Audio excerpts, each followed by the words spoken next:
देखो रिकॉर्डिंग का मैसेज क्या स्क्रीन शेयर है। Yes ma'am.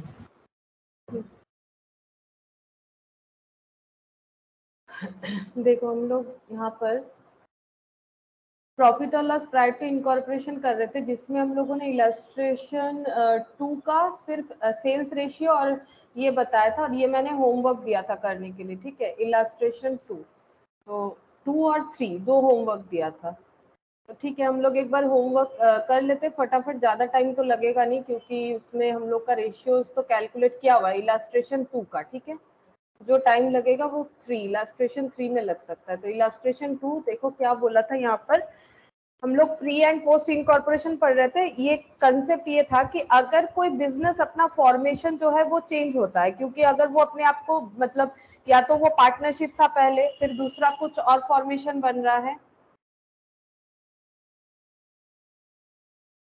Good morning Sachin. Good morning ma'am.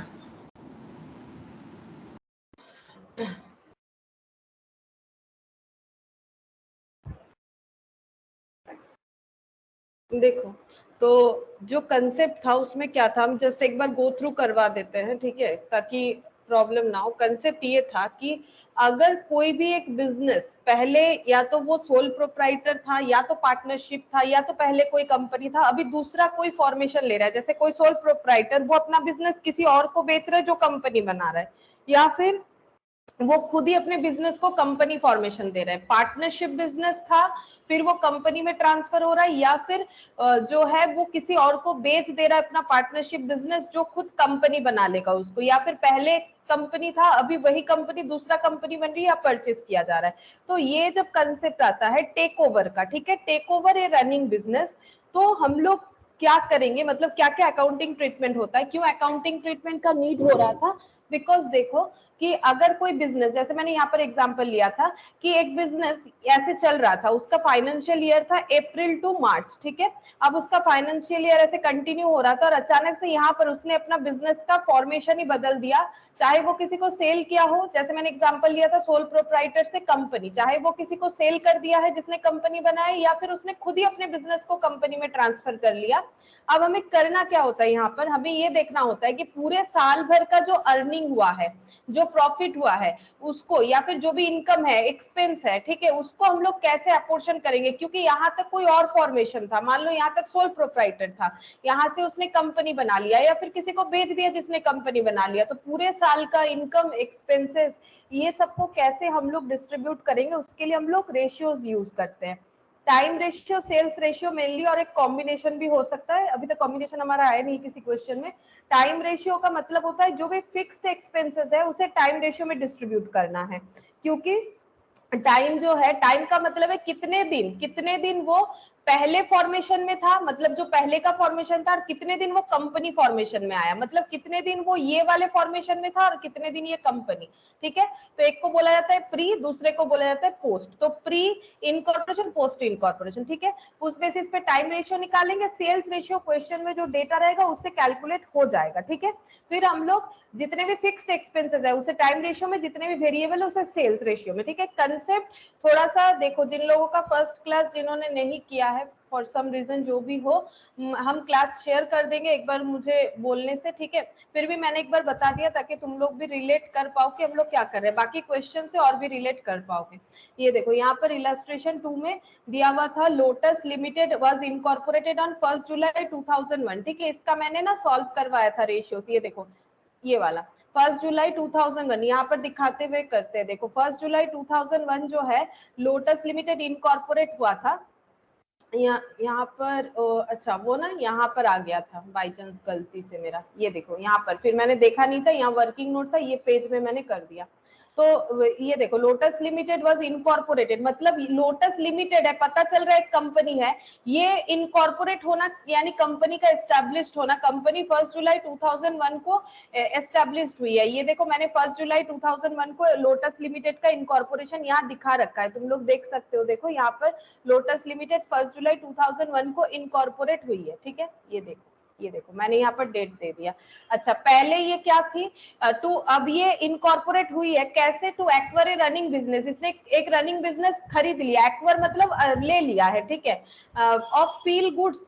Feel goods बोल के कोई था बिजनेस, मतलब फील गुड्स कोई सोल प्रोप्राइटर था, क्योंकि लिमिटेड वगैरह तो दिया हुआ नहीं है, जो अपना बिजनेस चला, जिनका जो फाइनेंशियल ईयर चल रहा था विद इफेक्ट फ्रॉम 1 अप्रैल 2001, उनका बिजनेस एक्वायर कर लिया है। तो 1 अप्रैल 2001 से फील गुड वाला जो बिजनेस चल रहा था वो यहाँ पर आके चेंज हो गया है लोटस लिमिटेड इनकॉर्पोरेशन में, मतलब कोई खरीद लिया है, ठीक है, लोटस लिमिटेड ने खरीद लिया इनका बिजनेस।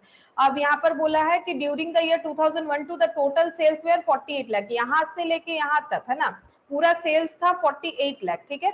उसके बाद बोल रहा है of which 9 lakh 60 were for first 6 months, first 6 months का सेल था 9 lakh 60, the gross profit of the company 7 lakh 81,600। अब देखो कंपनी मतलब ये पूरा यहाँ तक का बोल रहा है, क्योंकि इसके बाद तो ये कंपनी बन गई है, तो पूरे साल भर का ग्रॉस प्रॉफिट इतना है। The expenses charge to profit and loss statement, ठीक है, पूरे साल भर का एक्सपेंसेस का लिस्ट दे रखा है, director expense, bad debt, advertisement, under a contract amounting इतना, salary, general expense, preliminary, donation.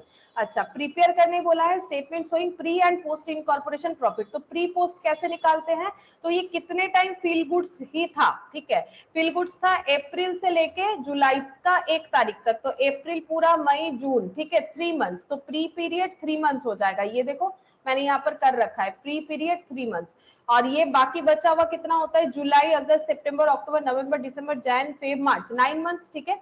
तो प्री और पोस्ट का रेशियो 1:3, ये इसी को बोलते हैं टाइम रेशियो, ठीक है, कितने टाइम ये कुछ और फॉर्मेशन में था और कितने टाइम ये बिजनेस मतलब कंपनी फॉर्मेशन में आया, इसको बोलते हैं टाइम रेशियो। और सेल्स रेशियो, ये दो कैलकुलेट करना मैंडेटरी है, क्योंकि इसी के बेसिस पे सारे खर्चे डिस्ट्रीब्यूट होंगे। नाउ सेल्स रेशियो कैसे कैलकुलेट होगा, पूरे साल भर का टोटल सेल्स बोल रखा है 48 लाख, अभी अभी पढ़ के दिखाया था देखो, और 6 मंथ्स का है 9 लाख 60, ठीक है, 6 मंथ्स का है 9 लाख 60, तो फर्स्ट 6 मंथ्स मतलब पहला 6 मंथ्स का अगर 9 लाख 60 है, तो बाकी 6 मंथ्स का कितना होगा, क्योंकि पूरा एक ईयर 12 मंथ्स का होता है, तो 48 लाख माइनस 9 लाख 60 माइनस कर दिया 38 लाख 40, ये सब मैंने लास्ट दिन बताया था।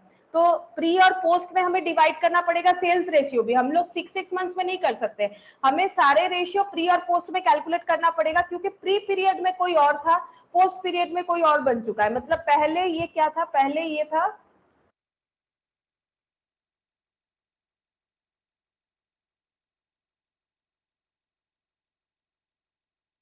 आज कम क्यों आ रहा है, ठीक है, देखो पहले ये बिजनेस जो था ये पहले फील गुड लिमिटेड था, फील गुड्स था, ठीक है, मतलब सिर्फ फील गुड्स था नाम, उसके बाद ये बन चुका है लोटस लिमिटेड, ठीक है। तो ये पूरे सेल्स को भी प्री पोस्ट में डिवाइड करना पड़ेगा, मतलब सेल्स को भी 3 मंथ्स और हमें 6 मंथ्स में डिवाइड करना पड़ेगा। तो 9 लाख 60 अगर 6 मंथ्स का है तो 3 मंथ्स का कितना होगा, इतना, ठीक है।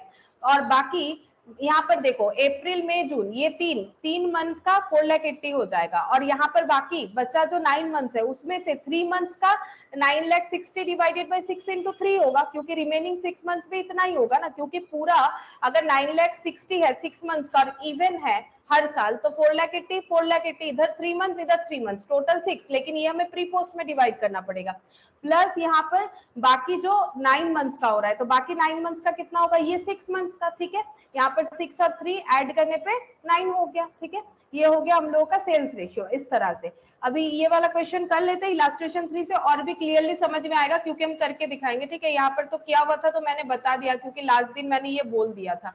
अच्छा, फिर भी मैंने एक बार दिखा दिया, नहीं तो नहीं समझ आएगा। अब हम लोग फॉर्मेट बना लेते हैं, देखो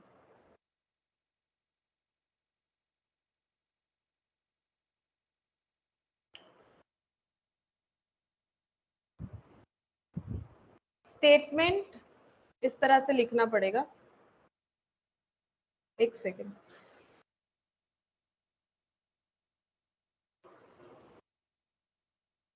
statement showing calculation of profit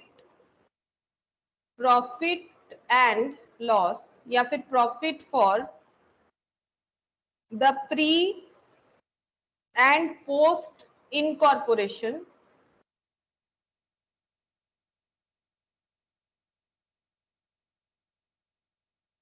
periods for the year ended 31st of March 2002, ठीक है। ये इस तरह से फॉर्मेट हो जाएगा। यहाँ पर पर्टिकुलर्स, ये सबसे आसान चैप्टर है इंटर का। टोटल अमाउंट, इससे आसान चैप्टर कुछ भी नहीं है, सबसे आसान चैप्टर है ये वाला। बस तुम लोग को रेशियो कैलकुलेट करने आना चाहिए और लैंग्वेज को पढ़ के समझना पड़ेगा। प्री इनकॉर्पोरेशन, पोस्ट इनकॉर्पोरेशन,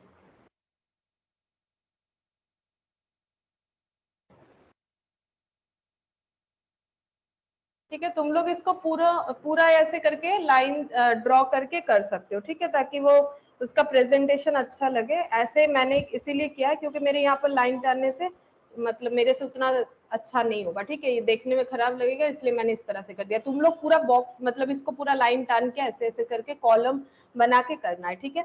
अच्छा, सबसे पहले हम लोग क्या कैलकुलेट करेंगे? हम लोग ये कैलकुलेट करेंगे कि जितने भी बिजनेस में प्रॉफिट लॉस है, ठीक है, वो सब कैसे डिस्ट्रीब्यूट होगा। तो सबसे पहले हम लोग को एक्चुअली नेट प्रॉफिट कैलकुलेट करके दिखाना है, क्योंकि हम लोग को क्या प्रिपेयर करने बोला है? Statement showing pre and post incorporation profit for the year. अगर ये वाला लैंग्वेज नहीं रहता है तो showing profit for the year मतलब नेट प्रॉफिट। तो नेट प्रॉफिट कैसे आता है? ग्रॉस प्रॉफिट से बिजनेस एक्सपेंसेस को लेस करने से, एडमिनिस्ट्रेटिव एंड सेलिंग, तो हम लोग को मिल जाता है नेट प्रॉफिट। तो पहले यहाँ पर हमें ग्रॉस प्रॉफिट देखना पड़ेगा। तो ग्रॉस प्रॉफिट कितना है पूरे ईयर का? 7,81,600। तो हम यहाँ पर पहले लिखेंगे ग्रॉस प्रॉफिट, ठीक है। टोटल अमाउंट हो गया 7,81,600, ठीक है। बेसिस क्या हो जाएगा? सेल्स रेशियो, बेसिस हो जाएगा सेल्स रेशियो। और सेल्स रेशियो मैंने अभी तुम लोग को यहाँ पर दिखाया था, देखो कितना कैलकुलेट किया था हम लोगों ने, 1:9। अब तुम लोग को करना क्या है? कुछ नहीं, 1:9 में इसको डिस्ट्रीब्यूट करना है। तो 1:9 में डिस्ट्रीब्यूट करके बता दो कितना होगा। 10 हो रहा है, 10 से डिवाइड करने से 7,816 आई थिंक 0। और यहाँ पर कितना हो जाएगा? मल्टीप्लाइड बाई 9, बोलो कितना होगा? 7,03,440। अच्छा, 7,03,440, ठीक है। ये हो गया इंटू 9 करने से। ग्रॉस प्रॉफिट से लेस कर देंगे सारे खर्चे, ठीक है। तो खर्चे में क्या क्या है देखो, सबसे पहले है हम लोग को यहाँ पर दिख रहा है बैड डेब्ट्स दिख रहा है, ठीक है, बैड डेब्ट्स दिख रहा है, डायरेक्टर फीस है। अच्छा हाँ, डायरेक्टर फीस भी है। तो डायरेक्टर फीस, अब कुछ यहाँ पर देखो, मैंने एक तो तुम लोग को थोड़ा सा बता दिया कि किस तरह से हमें प्री पोस्ट कैलकुलेट करना चाहिए। अब हमें ये देखना पड़ेगा डायरेक्टर फीस जो है वो कहाँ पर जाएगा और कैसे डिस्ट्रीब्यूट होगा। तो इसका रूल्स ये होता था, क्योंकि डायरेक्टर, बोलो कोई सोल प्रोप्राइटर के पास डायरेक्टर रह सकता है? तुम लोग कंसेप्ट सोचो, क्या कोई पोस्ट नहीं? जाएगा। हाँ, क्यों जाएगा पोस्ट में? क्यों जाएगा? क्योंकि वो इनकॉर्पोरेशन के बाद होगा। हाँ, क्योंकि कंपनी, डायरेक्टर कंपनी रखेगी। कभी सुने हो कि कोई पार्टनरशिप में डायरेक्टर है? पार्टनरशिप पढ़े हो ना 12 में कभी भी, तो पार्टनरशिप में कभी डायरेक्टर होता है क्या? या सोल प्रोप्राइटर में कोई डायरेक्टर होता है क्या? डायरेक्टर कौन रखते हैं? मतलब डायरेक्टर डेजिग्नेशन किसके लिए होता है, बोलो? कंपनी के लिए। कंपनी के लिए। तो कंपनी तो पोस्ट में बनी हुई है, इस वजह से रीजन है कि ये पोस्ट में चला जाएगा, ठीक है। तो यहाँ पर बेसिस लिखेंगे कि पोस्ट में चला जाएगा, और यहाँ पर मैंने लिख दिया बेसिस पोस्ट के हिसाब से 60,000, ठीक है। डायरेक्टर फीस के बाद कौन सा वाला है? बैड डेब्ट। तो बैड डेब्ट क्या सिर्फ कंपनी का हो सकता है या सभी का हो सकता है? पहले ये सोचो। सभी का, सेल रेशियो। सारे बिजनेस में बैड डेब्ट हो सकता है। तो बैड डेब्ट का अमाउंट कितना था? 14,400। हाँ, सेल्स रेशियो में होगा। क्यों होगा? क्योंकि सेल्स रेशियो किसमें करना है, बोलो? जो वेरिएबल एक्सपेंसेस या लॉसेस है। फिर भी रीजन क्या है? बैड डेब्ट कब हो सकता है ये बताओ? बैड डेब्ट कब डेटर हो और सकता बैड डेट लगता है, जब सेल होता है तो डेटर क्रिएट होता है, उसमें बैड डेट लगता है। तो फिर इसीलिए सेल्स पे डिपेंड है। बैड डेब्ट होगा कि नहीं होगा वो तो सेल्स पे डिपेंड है। तो इसीलिए सेल्स रेशियो में डिस्ट्रीब्यूट करो। तो डिवाइडेड बाय 10 हो जाएगा। तो 1440 इंटू 9 कितना होगा? 12960। 12960, ठीक है। अच्छा, उसके बाद है advertisement 48,000 under a contract amounting to 4,000 per month. Advertisement का खर्चा कोई भी ऑर्गेनाइजेशन कर सकता है, ठीक है। इसमें ऐसा नहीं है कि पोस्ट मतलब कंपनी ने ही किया होगा, मतलब फील गुड्स ने नहीं किया, ऐसा बात नहीं है। एडवर्टाइजमेंट का खर्चा दोनों कर सकता है, तो एडवर्टाइजमेंट इतना तो समझ में आ रहा है कि हम लोग दोनों में डिस्ट्रीब्यूट करेंगे, ठीक है। लेकिन कौन से रेशियो में होना चाहिए? एडवर्टाइजमेंट है 48,000। अब देखो ये फिक्स खर्चा भी टाइम रेशियो में करेंगे। नॉर्मली एडवर्टाइजमेंट क्या होता है? सेल्स रेशियो पे होता है, क्योंकि एडवर्टाइजमेंट कंपनी कब करती है? बहुत ज्यादा एडवर्टाइजमेंट कब करती है? जब नया प्रोडक्ट लाती है या सेल कब हो रहा है, तब बहुत ज्यादा एडवर्टाइजमेंट करती है। अगर मतलब सेल एक ग्रिप ले लेता है तो एडवर्टाइजमेंट का खर्चा कम कर सकती है कंपनी, नॉन प्रोडक्ट हो गया।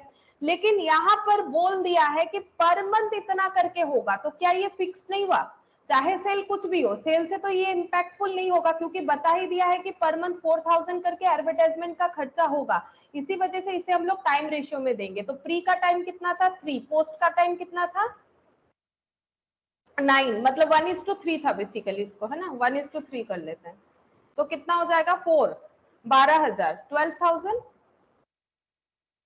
और ये 12,000 इंटू 3, 36,000, ठीक है। बैड एडवर्टाइजमेंट हो गया। सैलरी एंड जनरल एक्सपेंस, बोलो ये किस में जाएगा? पहले बोलो कौन से ऑर्गेनाइजेशन के लिए होगा? दोनों के लिए, दोनों के लिए, करेक्ट, दोनों के लिए। सैलरी और जनरल एक्सपेंस दोनों ने ही किया होगा, तो इसीलिए सैलरी और सैलरी तो फिक्स्ड होता है ना, ऐसा थोड़ी ना है कि इस मंथ 10,000 दे दिए, नेक्स्ट मंथ 12,000 दे देंगे, फिर 8,000 दे देंगे, नहीं। तो ये सब खर्चा फिक्स्ड होता है, तो टाइम रेशियो में होगा, ठीक है। मैंने ये टाइम लिख के रख दिया, सॉरी, ये रेशियो लिखना पड़ेगा। 1:3 कितना हो जाएगा? 4। 2,50,000 डिवाइडेड बाय 4 कितना होता है?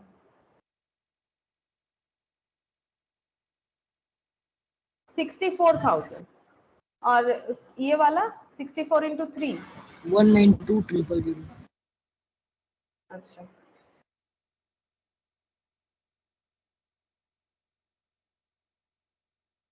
Salaries and expenses, preliminary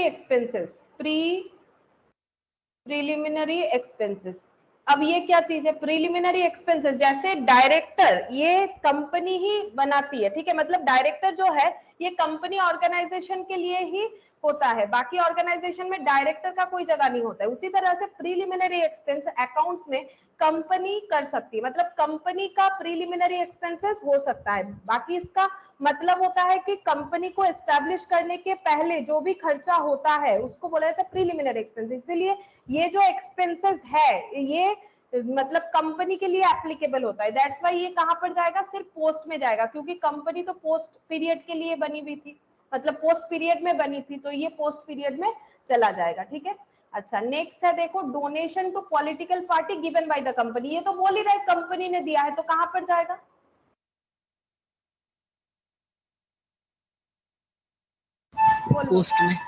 post में जाएगा।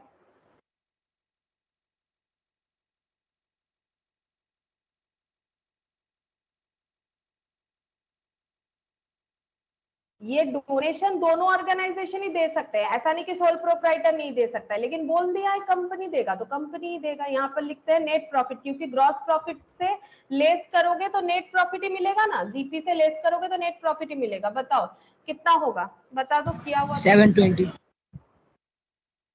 ये वाला, अच्छा और उधर वाला 362,480। ठीक है, तो ये तुम लोग भी करके देख सकते हो, ये इतना होगा। और इधर कितना आएगा मिडिल में? ये दोनों का टोटल होगा 363,200। ठीक है। अच्छा, अब यहाँ पर एक चीज होता है, ये जो प्रॉफिट है इसको क्या प्रॉफिट बोलते हैं, इसको क्या प्रॉफिट बोलते हैं? ये जो प्रॉफिट है इसको हम लोग बोलते हैं capital profit, transfer to capital reserve, और इसको बोलते हैं रेवेन्यू प्रॉफिट। बताते हैं ये वाला भी क्यों। ये कहाँ होता है? ट्रांसफर टू पीएल होता है, ठीक है। एक्चुअली देखो यहाँ पर जब ये बिजनेस बन रहा था, ठीक है, यहाँ से देखने से तुम लोग को क्लियरली समझ में आएगा। तो ये पूरा जो खर्चा है ये पूरे 1 ईयर का कैलकुलेट किया गया और बोला गया कि कंपनी का खर्चा क्या है, ठीक है। तो इसका मतलब ये कंपनी जब लोटस लिमिटेड बनी और इसको एक्वायर की, ठीक है, मतलब इसको खरीद रही है, तब सोचो अगर किसी का बिजनेस खरीदते हो तो उसका एसेट, लाइबिलिटीज खरीदना पड़ता है, ठीक है। लाइबिलिटीज मतलब उसमें कैपिटल भी रहता है, कैपिटल में मतलब उसमें प्रॉफिट भी एडेड है। तो एक्चुअली अगर हम लोग किसी का बिजनेस खरीदते हैं ना तो उसका प्रॉफिट भी खरीदते हैं, समझो। अगर हम लोग किसी का बिजनेस खरीदते हैं ना तो हम लोग उसका प्रॉफिट भी खरीदते हैं। वो प्रॉफिट जो किसी ने अर्न किया है हम लोगों ने खरीद लिया, हमारे मेहनत का नहीं है, हमारे पास पैसा है हम लोगों ने खरीद लिया। जब हम लोग किसी का प्रॉफिट खरीदते हैं उसे बोलते हैं कैपिटल प्रॉफिट, ठीक है। और जब हम लोग खुद मेहनत से प्रॉफिट बनाते हैं उसे बोलते हैं रेवेन्यू प्रॉफिट। खुद का प्रॉफिट पीएल में ट्रांसफर करो और दूसरे का खरीदा हुआ प्रॉफिट उसको कैपिटल प्रॉफिट बोल के कैपिटल रिजर्व में ट्रांसफर करो, ठीक है। तो ये होता है, जैसे मान लो जो होता है ना, जैसे कैसे बोले, मतलब जैसे एक सिंपल अगर प्रैक्टिकल एग्जांपल दे कि जो भी तुम लोगों के पेरेंट्स का है, ठीक है, जैसे मान लो किसी के पास बहुत सारा जमीन जायदाद है, ठीक है, तो वो क्या होता है, वो मतलब इनहेरेंट बेसिस पे, जैसे पहले मतलब मान लो दादाजी का था, उसके बाद पापा का है, उसके बाद तुम लोग का हो जाएगा। तो इसमें तुम लोगों का मेहनत नहीं आ रहा है, ठीक है, क्योंकि वो पहले से था, तुम लोगों को मिल गया, कुछ पुश्तैनी चीज मिल गया, दैट इज कैपिटल रिजर्व। और तुम लोगों ने मेहनत करके कुछ नया चीज खरीदा, मान लो तुम लोग बिजनेस करके, जॉब करके, कुछ भी करके तुम लोग नया कुछ एस्टेब्लिश कर रहे हो, अपने फुल्ली अपने मेहनत से कुछ कर रहे हो, जहां पर किसी और चीजों का हेल्प नहीं आया है। अगर फुल्ली अपने मेहनत से कुछ बना रहे हो तो उसे बोलेंगे रेवेन्यू। लेकिन तुम लोगों का कुछ मतलब तुम लोगों ने किसी और से यहाँ पर खरीदना पड़ रहा है, लेकिन यहाँ पर देखो यहाँ पर ऑटोमेटिकली जो ट्रांसफर हो गया प्रॉपर्टी तुम लोगों के पास, ठीक है, उसमें तुम लोग को कुछ मेहनत नहीं करना पड़ा, लॉ के रूल्स के हिसाब से ट्रांसफर हो गया कि हाँ अगर पापा का है तो फिर उसके बाद उनके बेटे का होगा, इस तरह से जो ट्रांसफॉर्मेशन चलता है, तो हम लोग बोल सकते हैं वो कैपिटल रिजर्व है, ठीक है, उसमें हम लोगों ने फिलहाल कोई मेहनत नहीं किया है, ठीक है। तो ये मतलब जस्ट एक प्रैक्टिकल एग्जांपल के तौर पे हम समझाना चाहते हैं दोनों चीज को रिलेट करके, क्यों इसे रेवेन्यू और क्यों इसे कैपिटल बोला जाता है। रेवेन्यू मतलब खुद के मेहनत का, जैसे देखो एक चीज हो सकता है, और एक एग्जांपल, एग्जाम में मान लो दो क्वेश्चन है, एक खुद से लिख रहे हो, एक दोस्त का देख के लिख दिए। दोस्त का देख के जो लिख दिए उसमें खुद तो मेहनत नहीं किए थे, नहीं पढ़े थे, तभी नहीं लिख पा रहे हो, उसका देख के लिख दिए। और अगर खुद जो मेहनत करके लिख रहे हो वो रेवेन्यू है, ठीक है। और जो खुद का मेहनत नहीं, दूसरे से देख के लिखे हो और नंबर मिल गया, सोचो, ठीक है, सही लिखे हो, दोस्त ने सही लिखा था, दैट इज कैपिटल, ठीक है, मतलब खुद के मेहनत से नहीं क्रिएट किया। उसी तरह से यहाँ पर परचेस करना पड़ रहा है, बात अलग है, लेकिन ये खुद का मेहनत का नहीं है, इसने फील गुड्स ने यहाँ पर प्रॉफिट जनरेट किया था जो हम लोग परचेस कर रहे हैं, तो अपना प्रॉफिट नहीं है, ठीक है, इसीलिए कैपिटल, और जो अपना प्रॉफिट है वो रेवेन्यू, ठीक है, ये चीज लेकिन याद रखना पड़ेगा। इसीलिए ये देखो, और कैपिटल प्रॉफिट हमेशा कैपिटल रिजर्व में जाता है और रेवेन्यू प्रॉफिट हमेशा पीएल में जाता है, ठीक है। तो ये था हम लोग का होमवर्क, और इलास्ट्रेशन 3 भी था, लेकिन 3 का तो मुझे कोई रिस्पॉन्स नहीं आया, ठीक है, चलो 3 वाला हम करवा देते हैं। देखो क्या बोला है, the promoters of Glorious Limited took over on behalf of the company a running business with effect from 1st April 2001. 1st April 2001 को इन्होंने एक बिजनेस टुक ओवर किया है। The company get incorporated on 1st August. Company 1st अगस्त को incorporate हुई है, ठीक है। तो देखो कैसे होगा। इलास्ट्रेशन 3, पहले यहाँ पर एक टाइमलाइन बना लेते, ठीक है। The promoters of glorious limited took over किया है इन्होंने on behalf of the company, मतलब ग्लोरियस लिमिटेड के जो प्रोमोटर है उन्होंने ग्लोरियस लिमिटेड के बिहाफ में, एक्चुअली कंपनी तो एक आर्टिफिशियल पर्सन है, वो थोड़ी ना कुछ सेल परचेस कर सकती है, करना है तो प्रोमोटर्स वगैरह को ही डिसीजन लेके करना पड़ेगा। तो ये रनिंग बिजनेस कब से चल रहा था, 1 अप्रैल 2001 से। जो बिजनेस इन्होंने टुक ओवर किया है वो चल रहा था 1 अप्रैल 2001 से। The company got incorporated on 1 अगस्त 2001। जो कंपनी इन्होंने इनकॉर्पोरेट किया है, यहाँ पर लिख देते हैं, नाम नहीं दिया हुआ है, corporate, incorporate, incorporate on 1st August 2001. The annual accounts were made up to 31st March 2002. Annual जो accounts बना है 31st March 2002 तक बन चुका है, बट यहाँ पर एक प्रॉब्लम हो गया, यहाँ से यहाँ तक किसी और का बिजनेस था, यहाँ से यहाँ किसी और का बिजनेस हो गया, ठीक है। प्रॉपर नाम नहीं दे रखा है, जैसे उसमें 2 नाम दे रखा था, यहाँ पर बोला है ग्लोरियस लिमिटेड ने टुक ओवर किया है, ठीक है। अच्छा, द एनुअल अकाउंट वेयर, मतलब यहाँ पर नाम इसीलिए नहीं दे रहा, ग्लोरियस लिमिटेड ही क्या उन्होंने खरीदने के बाद उसका नाम रखा या कुछ और नाम रखा, वो क्लियरली नहीं बोला है, ठीक है। Annual account made up to which revealed that the sales of the whole year totaled 1,600 lakh, out of which sales till 31st March July were for 400 lakh. Gross profit ratio 25%. क्या बोल रहा है, पूरे ईयर का cell है 1600 लाख, पूरे year का cell, यहां से यहां तक 1600 लाख।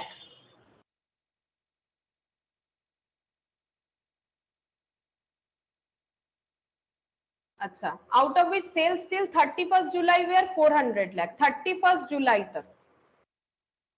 अच्छा देखो 31 जुलाई के बाद ही तो अगस्त आएगा, सोचो एक चीज, 31 जुलाई तो जस्ट अगस्त के पहला दिन होगा, पहला वाला डेट होगा, फिर भी हम यहाँ पर दे देते हैं, ठीक है, एक दिन पहले 31 ऑफ जुलाई। 31 ऑफ जुलाई यहाँ पर क्या हुआ है, 31 ऑफ जुलाई तक का सेल था 400 लाख, तो यहाँ से यहाँ तक का सेल है 400 लाख।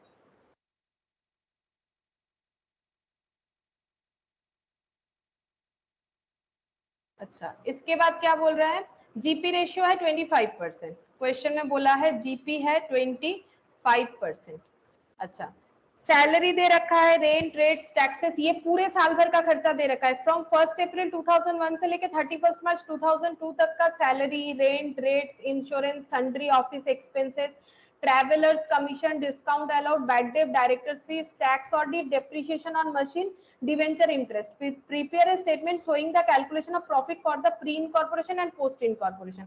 तो सबसे पहले हम लोग यहाँ पर कैलकुलेट करेंगे टाइम रेशियो, तो टाइम रेशियो हो जाएगा प्री और पोस्ट बेसिस पे, ठीक है, प्री इज टू पोस्ट, तो प्री कितना होगा, प्री कितना होगा, ये यहाँ से यहाँ तक प्री है ना, ये देखो हम दूसरे कलर से लिख देते हैं, ये यहाँ से लेके अगस्त तक, ये यहाँ से लेके अगस्त तक।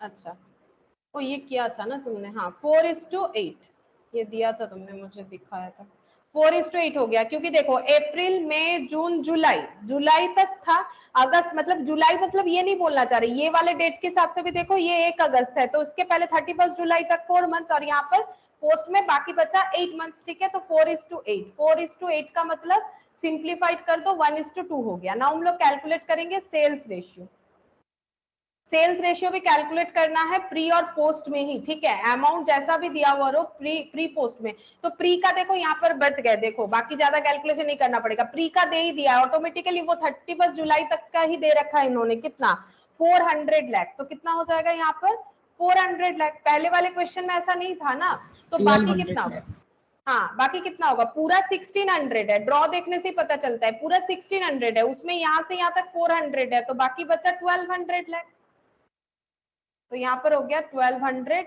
लाख, तो ये कितना हो जाएगा 1:3, ठीक है, सेल्स रेशियो को 1:3। अब जैसे ही दोनों रेशियोज कैलकुलेट हो गए, अब हम लोग क्वेश्चन को कर सकते हैं, यहाँ पर लिखते हैं स्टेटमेंट शोइंग, जीपी निकालना होगा, जीपी निकालना होगा, अच्छा तो एक काम करते हैं, यहाँ पर जगह छोड़ देते, पीछे ही कर लेते हैं, जीपी तो गिवन नहीं है, निकालना पड़ेगा, ठीक है, statement showing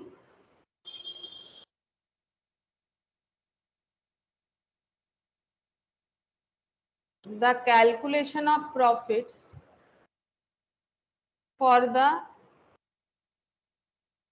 pre and post incorporation periods for the year 31 मार्च 2000 कितना दे रखा था 2 particulars total amount basis pre और पोस्ट, मैंने इनकॉर्पोरेशन नहीं लिखा, लेकिन तुम लोग एग्जाम में करोगे तो पूरा लिखना चाहिए, ठीक है, प्री इनकॉर्पोरेशन पोस्ट इनकॉर्पोरेशन पूरा ही लिखोगे, ठीक है, अभी मैंने नहीं लिखा, शॉर्टकट कर दिया, ठीक है। अच्छा, ग्रॉस प्रॉफिट, ग्रॉस प्रॉफिट हमें नहीं पता, कैलकुलेट करना पड़ेगा, ठीक है, तो ग्रॉस प्रॉफिट कैलकुलेट कर लेते हैं, वर्किंग नोट नंबर 2, ये वर्किंग नोट नंबर 1 हो गया, जीपी कैलकुलेट करना पड़ेगा क्योंकि क्वेश्चन में जीपी हमें नहीं दे रखा है, तो जीपी कैसे कैलकुलेट करेंगे, सेल्स के ऊपर 25% है, देखो जीपी रेशियो देने का मतलब हो गया कि 25% ऑन सेल्स नहीं भी बोलेगा तो ये इम्प्लाइड है, ठीक है, क्योंकि ग्रॉस प्रॉफिट हमेशा सेल्स पे ही कैलकुलेट होता है। तो 25% ऑन कॉस्ट या सेल, ये तुम लोग के दिमाग में नहीं आना चाहिए, क्योंकि 25% ऑन कॉस्ट या सेल नहीं बोला है, ठीक है, बट ग्रॉस प्रॉफिट रेशियो हमेशा सेल पे ही होता है। तो इसीलिए जीपी 25% ऑन सेल्स नहीं भी बोला है तो ऑन सेल्स, तो जीपी कैलकुलेट कर लेंगे। तो जीपी इक्वल टू हो जाएगा सेल्स इंटू 25%, सेल्स इंटू 25%, और हम लोग को पूरे साल भर का सेल्स पता है 1600 लाख, तो 1600 लाख इंटू 25%, तो कितना हो जाएगा 25 मतलब 1/4 है ना, 25/100 400 लाख। अब यहाँ पर लिखेंगे 400 लाख, ठीक है, 400 लाख। बेसिस क्या होना चाहिए, सेल्स रेशियो, सेल्स रेशियो कितना था उतने में डिस्ट्रीब्यूट हो जाएगा। सेल्स रेशियो आया था 1:3, ठीक है, 1:3, तो 1:3 में डिस्ट्रीब्यूट करो, मतलब 4 हो गया 100, और यहाँ पर रुपीज लिख देते हैं इन लैख, ये 100 हो गया, ये हो जाएगा 300, ठीक है, लेस कर देंगे सारे एक्सपेंसेस तो हमें नेट प्रॉफिट मिल जाएगा। तो सैलरी पहला है expenses, salary, rent, rates, insurance, तो पहले आ गया सैलरीज। सैलरीज जो है वो कैसे होगा, सैलरी कितना बोला है 69 लाख, हाँ, क्योंकि ये फिक्स्ड होता है। टाइम रेशियो, टाइम रेशियो कितना है हम लोगों का 1:3, दोनों सेम है क्या, नहीं 1:2 है, सॉरी मैंने नीचे वाला देख लिया, 1:2, तो 3 हो गया डिवाइडेड बाई 3, 23 इंटू 2 46 है ना, 46 हो गया 46 लाख। अच्छा, इसके बाद rent, rates and insurance 24 lakh, rent, rates and insurance 24 lakh, ये भी हो जाएगा टाइम रेशियो पे, क्योंकि रेंट भी तो फिक्स्ड बेसिस पे होता है, ये थोड़ी ना सेल पे डिपेंड होता है, जो सेल पे डिपेंड होगा वो सेल्स रेशियो पे जाएगा। तो डिवाइडेड बाई 3 यानी 8 लाख, और ये हो गया 16 लाख, ठीक है। रेंट, रेट्स के बाद sundry office expenses, sundry office expenses, बोलो ये कैसे होगा, टाइम रेशियो पे, टाइम रेशियो पे होगा, क्योंकि सन्ड्री ऑफिस एक्सपेंसेस जो है ये ऑफिस एक्सपेंसेस ये फिक्स्ड होता है, ये सेल पे डिपेंड नहीं करता है। ऑफिस एक्सपेंसेस मतलब प्रिंटिंग, पोस्टेज, सैलरी वगैरह, यहाँ अलग से सैलरी दिया है, इसके अलावा जो भी खर्चा होता है तो ये सब फिक्स्ड होता है। तो ये हो गया 22 और ये 44, ठीक है। फिर है ट्रेवलर्स कमीशन, ट्रेवलर्स कमीशन देखते हैं कैसे दे रखा है। ट्रेवलर्स कमीशन 16 लाख, ये कैसे होगा, ट्रेवलर मतलब जो ट्रैवल करते हैं उनको कमीशन दे रहा है, तो कमीशन दो तरह से दे सकते हैं, या तो फिक्स दे दो या तो वेरिएबल दे दो। तो अगर कोई यहाँ पर कुछ नहीं बोला है कि कमीशन कैसे दे रहे हैं, हम लोग हमेशा मानेंगे वेरिएबल। ट्रैवल करके किस लिए ट्रैवल करता है, कोई कंपनी का कोई एम्प्लॉय क्यों ट्रैवल करता है, ताकि वो अपना प्रोडक्ट बेच पाए, ठीक है, सेल करने के लिए, तो सेल पे डिपेंड करेगा, ये कुछ नहीं बोलेगा तो हम लोग इस तरह के खर्चे को मानेंगे वेरिएबल। तो सेल्स रेशियो 1:3, तो कितना हो जाएगा 4 लाख, और ये हो गया 12। ट्रेवलर्स कमीशन, डिस्काउंट अलाउड,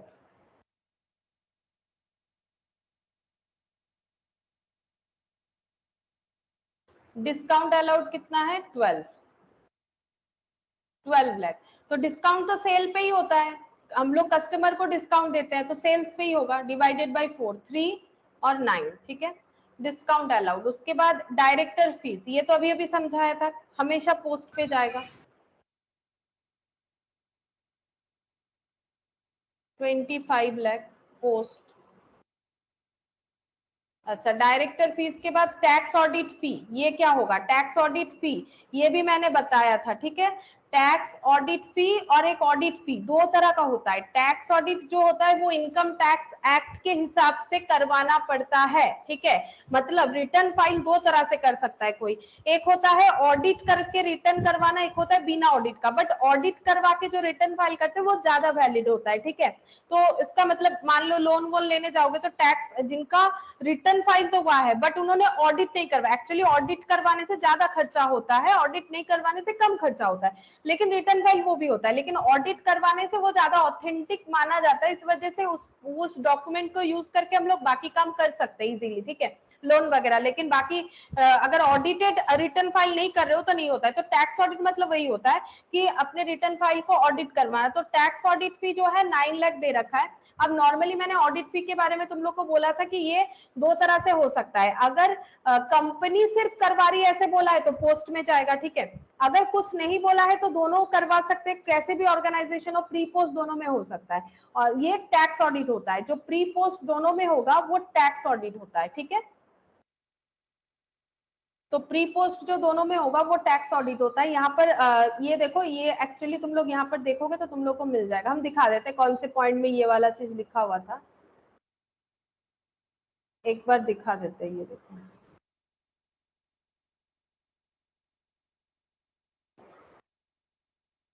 ये रहा फॉर कंपनी ऑडिट। अगर कंपनीज ऑडिट बोल रहे हैं वो तो सिर्फ कंपनी के लिए है, क्योंकि जो ऑर्गेनाइजेशन कंपनी है, जो कंपनीज एक्ट को फॉलो करके बनी हुई है, उसका कंपनीज ऑडिट होता है। तो कंपनीज ऑडिट सिर्फ कंपनी के लिए होगा, बाकी लोगों के नहीं। ये हो गया पोस्ट इनकॉर्पोरेशन। और टैक्स ऑडिट सभी करवा सकते हैं, इसीलिए ये सेल के ऊपर होता है, ठीक है। सेल के ऊपर होता है, ये कोई भी ऑर्गेनाइजेशन करवा सकता है। तो ये हमेशा दोनों में ही डिस्ट्रीब्यूट होगा। अगर टैक्स ऑडिट बोला है तो दोनों में डिस्ट्रीब्यूट होगा, ठीक है। तो टैक्स ऑडिट 9 लाख, ये कौन से रेशियो में चला जाएगा बोलो? सेल्स, क्योंकि सेल के ऊपर डिपेंड करके होता है। अभी भी मैंने दिखाया ना, सेल्स के ऊपर डिपेंड करके टैक्स ऑडिट होता है। तो कितना हो जाएगा? 9 लाख डिवाइडेड बाय 4, 2.25 और 6.75। अच्छा 2.25 6.75। डेप्रिसिएशन ऑन मशीन, तो डेप्रिसिएशन क्यों होता है बोलो? टाइम पे हुआ, वियर एंड टियर का। हाँ, टाइम, जितना टाइम चला जाता है, कोई भी एसेट खरीदो, वो यूज करो या ना करो, वो ओल्ड होता जाता है, उसका वैल्यू कम होते जाता है, ठीक है। तो ये हो जाएगा टाइम पे, टाइम के हिसाब से डेप्रिशिएशन होता है। जितना पुराना हो जाएगा एसेट उतना डेप्रिशिएट हो जाएगा, 1:2। और ये 8 हो गया, ठीक है। अच्छा, डेप्रिशिएशन डिवेंचर इंटरेस्ट। डिवेंचर कौन इशू कर सकता है? क्या डिवेंचर कोई नॉर्मल ऑर्गेनाइजेशन इशू कर सकता है? सिर्फ और सिर्फ कंपनी इशू कर सकता है ना। तो यहाँ पर 11 लाख ये पोस्ट में चला जाएगा, ये सिर्फ कंपनी का खर्चा है, ठीक है। बस बन गया। अब हम लोगों को कैलकुलेट करके बताना है। बोल दो, कैलकुलेशन तो किया हुआ है, बोलो एक बार कितना कितना आया था, लिख लेते हैं। 32.75 हाँ, और 119.25। अच्छा यहाँ टोटल 152। 152, ठीक है। एक्चुअली ये दोनों का टोटल ही यहाँ पर होगा। ये पूरा टोटल नेट प्रॉफिट है ना, ये टोटल नेट प्रॉफिट है। और इसका प्री पोस्ट का डिस्ट्रीब्यूशन इस तरह से होगा, ठीक है। तो होमवर्क कंप्लीट। अब हम लोग ये वाला क्वेश्चन नंबर 4 में चलते हैं। देखो क्या बोला है। Inder and Vishnu working in partnership, तो ये पार्टनरशिप पे काम कर रहे थे। Registered a joint stock company under the name of A fellow traveller limited, ठीक है। अच्छा, ऑन May 31, 2001, तो इन लोगों ने खुद ही अपने पार्टनरशिप को ट्रांसफर कर दिया है जॉइंट स्टॉक कंपनी में, जिसका नाम रख दिया है इन्होंने फेलो ट्रेवलर्स लिमिटेड 31 मई 2001 को, to take over the existing business. मतलब खुद ही अपने बिजनेस का फॉर्मेशन चेंज कर दिया, ठीक है। तो ये हो गया। It was agreed that they would take over the asset of partnership from January 1, 2001 for a sum of 3 lakh, and that until the amount was discharged they would pay interest on the amount at the rate of 6% per annum। समझाते इसका मतलब क्या है। तो देखो क्या बोल रहा है यहाँ पर, पहले जो भी इंफॉर्मेशन मिल रहा है उससे हम लोग गैदर कर लेते हैं। देखो, Inder and Vishnu working in partnership registered a joint stock company under the name of Fellow Travelers Limited on 31st May 2001। तो 31st of May 2001 को इन्होंने इनकॉर्पोरेट किया है एक कंपनी जिसका नाम दिया है इन्होंने फेलो ट्रेवलर्स लिमिटेड। तो यहाँ पर लिख दिया मैंने फेलो ट्रेवलर्स लिमिटेड का बॉन्ड कब हुआ है, ठीक है। इसके पहले ये क्या था? पार्टनरशिप था विष्णु, इंदर एंड विष्णु। यहां से यहां ट्रांसफर हो गया, इनकॉर्पोरेट हो गया, कंपनी बन गया। अब यहाँ पर बोला था it was agreed that they would take over the asset of the partnership from Jan 1 2001, Jan 1 2001 से ये लोग क्या करेंगे, पार्टनरशिप बिजनेस का जो भी एसेट है वो टेक ओवर करना स्टार्ट करेंगे और उसके बदले वो 3 lakh for a sum of 3 lakh 3 lakh का एसेट जो है टेक ओवर करेंगे and that until the amount was discharge they would pay interest. अच्छा सॉरी, यहाँ पर देखो क्या बोल रहा है, मैंने थोड़ा सा रॉन्ग इंटरप्रिटेशन कर दिया। It was agreed that they would take over the asset of the partnership from January on for a sum, मतलब एसेट लेने के बदले ये पे करना पड़ेगा। ये हो गया परचेज कंसिडरेशन। क्या खुद ही खुद को पे करें? हाँ, मतलब एक्चुअली खुद ही खुद का मतलब क्या हो गया, फेलो ट्रैवलर्स लिमिटेड एक कंपनी है, कंपनी एक आर्टिफिशियल पर्सन होती है, तो जो भी डॉक्यूमेंट बनेगा वो तो कंपनी के नाम पे बनता है, इंदिरा और विष्णु के नाम पे नहीं बनेगा। इंदिरा और विष्णु के नाम पे तो पहले पार्टनरशिप में बना हुआ था, क्योंकि पार्टनरशिप में क्या होता है, पार्टनर लोगों को ही माना जाता है, वही जो है पार्टनरशिप और पार्टनर एक है, लेकिन कंपनी में कंपनी और कंपनी के मेंबर अलग माना जाता है ना। तो 3 लाख देना पड़ेगा एसेट टेक ओवर करते time and that until the amount was discharge they would pay interest on. अगर वो लोग नहीं दे पाते हैं टाइम पे इस पेमेंट को तो वो इंटरेस्ट देते जाएंगे 6% पर एनम जब तक नहीं दे पाएंगे, ठीक है। The amount was paid on 30th जून 2001, ये इन्होंने पे किया 30th जून 2001 को, तो यहाँ पर लिख लेते हैं 30th जून 2001 को इन्होंने क्या किया है, पे किया है, पे परचेज कंसिडरेशन ऐसे लिख देते हैं।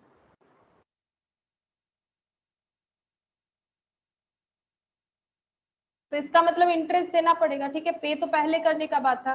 To discharge the purchase consideration the company issued 20,000 equity share of 10 each at a premium of 1 each and allotted 7% debenture of the face value of 1,50,000 to the vendor at par, ठीक है। तो यहाँ पर बोल रहा है कि परचेज कंसिडरेशन को डिस्चार्ज करने के लिए, क्योंकि कंपनी के पास तो पैसा चाहिए तभी तो वो परचेज कंसिडरेशन को डिस्चार्ज कर पाएगी, तो उन्होंने क्या इशू किया है, 20,000 equity share of 10 each at a premium of 1। देखो यहाँ पर हम लोग कैलकुलेट करते हैं परचेज कंसिडरेशन। परचेज कंसिडरेशन कितना है, मतलब कितने से खरीदा गया है, वो कैलकुलेट कर लेते हैं। परचेज कंसिडरेशन कितना हो जाएगा, तो पेमेंट कैसे किया है, जो बिजनेस खरीदा है उसके बदले पेमेंट किया है थ्रू इक्विटी शेयर। कैश देना है ऐसा जरूरी तो नहीं है, इक्विटी शेयर इशू किया है और डिवेंचर इशू किया है। तो इक्विटी शेयर इशू किया है प्लस डिवेंचर इशू किया है, कितने का वो भी देख लो। बोल रहा है कि इक्विटी शेयर इशू किया गया है 20,000 10 each at a premium of 1, तो 20,000 इक्विटी शेयर प्रीमियम 1, मतलब टोटल 11 रुपीज करके था एक एक शेयर, तो इतना पेमेंट, मतलब पेमेंट के जगह इतना शेयर्स का जो है अलॉटमेंट किया जा रहा है और 7% डिवेंचर 1,50,000 वैल्यूड एट पार, ये बता ही दिया है कि डिवेंचर 1,50,000 का इशू किया गया है, तो ये हो गया 2,20,000 प्लस 1,50,000, तो ये टोटल कितना हो जाएगा, 2,20,000 प्लस 1,50,000 3,70,000, ठीक है, 3,70,000 हो गया, ये हो जाएगा परचेज कंसिडरेशन 3,70,000। अच्छा अब यहाँ पर देखते हैं, देखो आगे क्या बोल रहा है, fellow travellers limited give you the following information, purchase including inventory, मतलब इसी में ओपनिंग स्टॉक इंक्लूडेड है, परचेज इंक्लूडिंग इन्वेंट्री मतलब ओपनिंग स्टॉक प्लस परचेज, ठीक है। सेल्स बता रखा है 1 जन से लेके 31 मई तक 60,000, 1 जून से लेके 31 दिसंबर तक 1,20,000, मतलब इनका ईयर जैन टू दिसंबर वाला है। अभी तक हम लोगों ने जितने भी क्वेश्चन किए वो अप्रैल टू मार्च वाला था, ये है जैन से लेके दिसंबर तक का, ठीक है, जैन से लेके दिसंबर तक का है, दिसंबर 2001, और ये हो गया 1 जन 2001, ठीक है।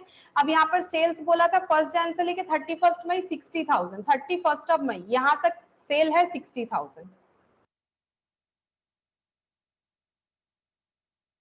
ये सेल जो है ये है 60,000।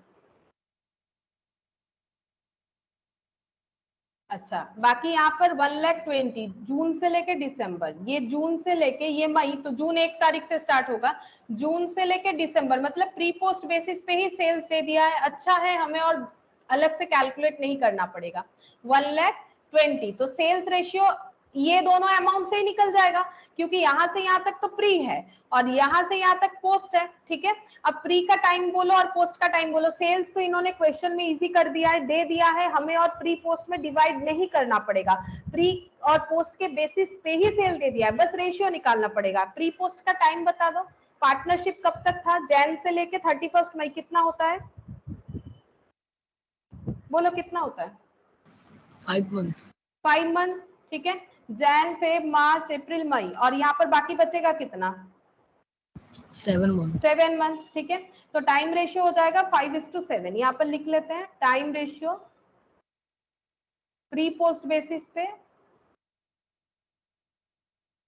5:7, ठीक है।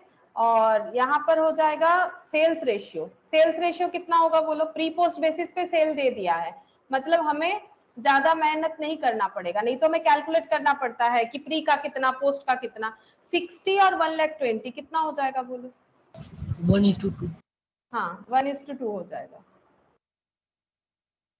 1:2 हो गया, ठीक है। ये हो गया हम लोगों का सेल्स का रेशियो, ठीक है। दो रेशियोज तो कैलकुलेट हो गए। यहाँ पर दे रखा है purchase including inventory, sales, closing in stock.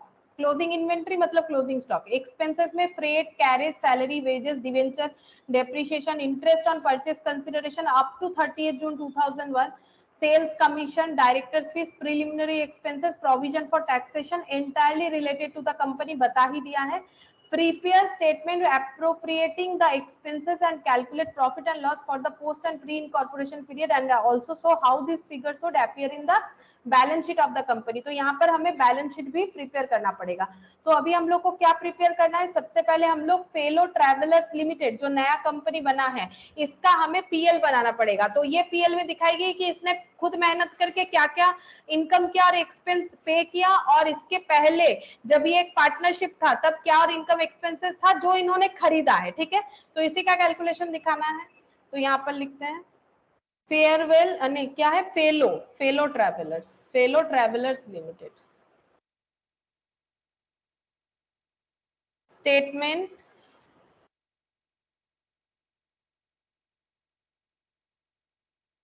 showing calculation of profit or loss for pre and post incorporation.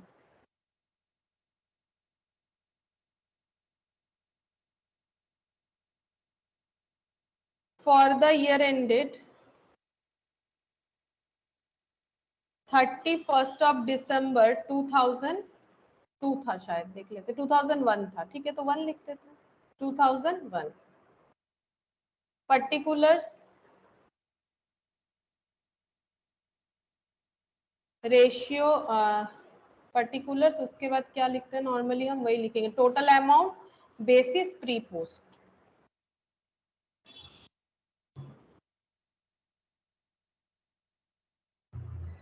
Basis pre और पोस्ट। तो सबसे पहले ग्रॉस प्रॉफिट पता होना चाहिए जो कि क्वेश्चन में मिसिंग है, ठीक है। तो हम लोग कैलकुलेट कर लेते हैं ग्रॉस प्रॉफिट कितना होगा। वर्किंग नोट नंबर 2 होगा शायद ये वाला, यहाँ पर कैलकुलेट कर लेते हैं। ये वर्किंग नोट नंबर 1 कर देते हैं, यहाँ पर कैलकुलेट कर लेते हैं। Working note number 2, gross profit,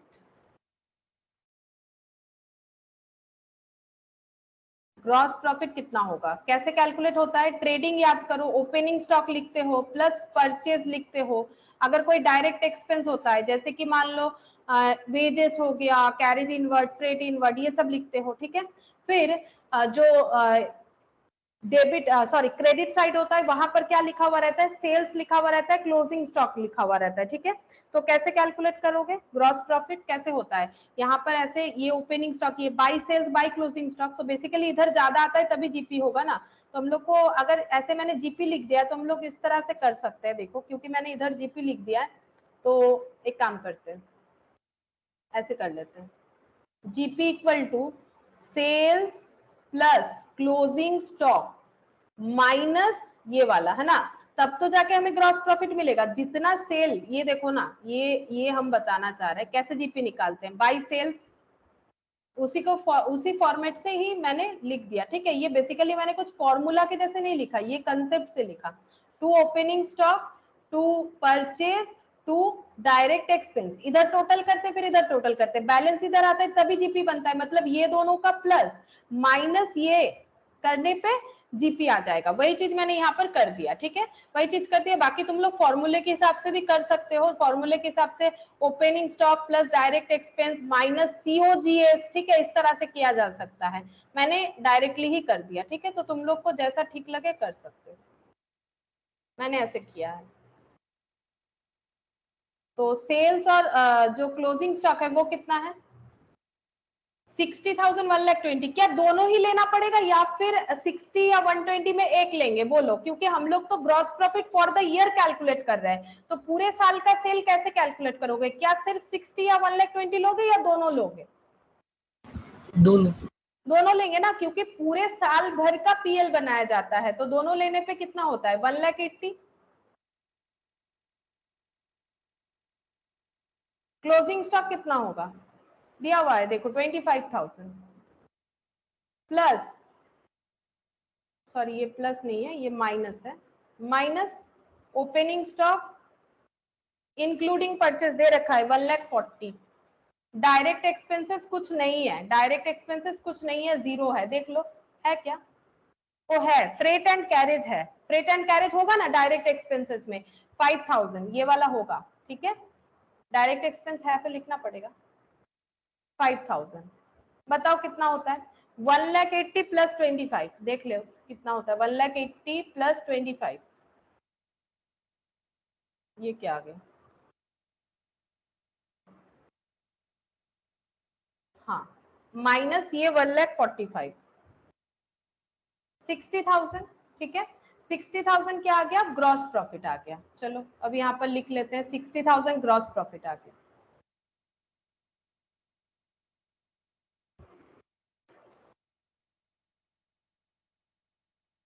basis क्या होगा, ग्रॉस प्रॉफिट को कैसे डिस्ट्रीब्यूट करोगे, बोलो, बेसिस क्या होगा, ग्रॉस प्रॉफिट को कैसे डिस्ट्रीब्यूट करोगे, सेल्स में, सेल्स रेशियो कितना आया था 1:2, डिस्ट्रीब्यूट करो, कितना हो जाएगा, डिवाइडेड बाय 3, यानी 20,000 और 20,000 का डबल यानी 40,000, ठीक है, लेस कर दो, लेस जितने भी एक्सपेंसेस है, ठीक है, फ्रेट एंड कैरेज, क्या फ्रेट एंड कैरेज को डिस्ट्रीब्यूट करना पड़ेगा, मुझे बताओ, क्या फ्रेट एंड कैरेज को डिस्ट्रीब्यूट करना पड़ेगा और अलग से, या फिर वो जीपी में इंक्लूड हो चुका है, जब जीपी कैलकुलेट किए उसमें उसका इम्पैक्ट तो आ चुका है, क्या फ्रेट एंड कैरेज, जैसे ये जीपी जो आया वो फ्रेट कैरेज को इंक्लूड करके ही तो आया, हम लोगों ने बिना इंक्लूड किए तो कैलकुलेट किया है नहीं, क्योंकि ये तो ट्रेडिंग का आइटम है, जीपी से क्या लेस होता है, पीएल का आइटम, क्या फ्रेट कैरेज फिर यहाँ लिखना चाहिए, लॉजिक बताओ, मैंने तो पूरा नो चीज ही बता, नहीं लिखेंगे क्योंकि ये तो पीएल का आइटम होता है, सॉरी ट्रेडिंग का होता है, ये हम लोग पीएल बना रहे हैं ना, तो ये नहीं आएगा, सैलरी वेजेस आएगा, अगर ये सैलरी वेजेस की जगह वेजेस सैलरी होता तो क्या होता बता सकते हो, अगर ये सैलरी तो वेजेस फिर वो के, डायरेक्ट एक्सपेंस में ऐड हो जाता है। तब वो जीपी निकालने के लिए वहां पर हमें लिखना पड़ता, ठीक है, purchase plus freight and carriage plus wages and salary, तब यहाँ पर नहीं आता, salary and wages is PL item और wages and salary is trading item, ठीक है। अब अगर ट्रेडिंग होता तो वहां पर इंपैक्ट दिखाते, नहीं है तो पीएल में दिखाएंगे salary and wages 10,000, salaries and wages 10,000, और ये कैसे डिस्ट्रीब्यूट होगा, टाइम रेशियो में, फिक्स्ड होता है ना, टाइम रेशियो कितना आया था 5:7 ना, 5:7, कितना हो जाएगा, कुछ और फिगर आ रहा है, 4166.66 4166.66, तो 4167 कर देते हैं, देखते कैसा आ रहा है ये, 10,000 डिवाइडेड बाय 12 इंटू 5, 4166.6 है ना, तो 4167 कर देते, ठीक है। अच्छा अगर ये 4167 होगा, इधर वाला ना माइनस करके कैलकुलेट करो ताकि वो 10,000 पूरा होना चाहिए, मतलब 4167 माइनस 10,000, ताकि राउंड में आंसर आए, आंसर गलत नहीं आएगा तब, ठीक है, मतलब वेरी नहीं करेगा, नहीं तो वेरी कर सकता है, 4167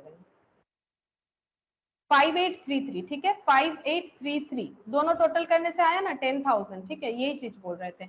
अच्छा, सैलरी एंड वेजेस के बाद हो जाएगा डिवेंचर इंटरेस्ट, तो ये कहां पर जाएगा?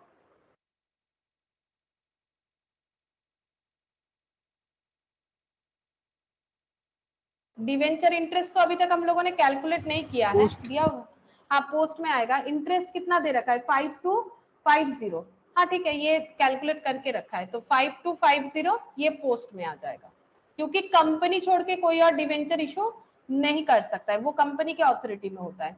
अच्छा, डेप्रिसिएशन 1000 ये कहां पर आएगा? टाइम रेशियो, टाइम रेशियो दोनों में ही आएगा 5:7, तो फिर से वही 12 हो गया, मतलब ऑड होगा answer. 1000 divided by 12, 12 into 5, 417 minus 1000, मतलब बेसिकली ऐसा ही होगा, ये 10,000 पे था, ये 1000 पे था, ठीक है तो माइनस करके देख लेते, 1000 माइनस 417, 583, अच्छा 583 हो गया। Depreciation, interest on purchase consideration, interest on purchase consideration, ठीक है इंटरेस्ट ऑन परचेस कंसिडरेशन ये कितना दे रखा है? ये दे रखा है अमाउंट 9,000, ठीक है ये हम बता देंगे कैसे इन्होंने कैलकुलेट किया, वो भी दिखा देंगे, जरूरी नहीं है यहाँ पर, फिर भी हम समझा देंगे एक बार। 9,000 टाइम रेशियो, अब इसका रेशियो क्या होगा? क्या इसका भी 5:7 होगा? नहीं, पहले चेक करो कि इंटरेस्ट कब देना था, कब। हाँ बोलो। टाइम पे जाएगा या फिर पोस्ट पे जाएगा? वही तो यहाँ पर देखने से ही पता चलेगा, अभी हम पूछ रहे हैं तुम लोगों से, तुम लोग बताओ, तुम लोग खुद ही बता सकते हो कि पोस्ट में जाएगा कि दोनों में जाएगा।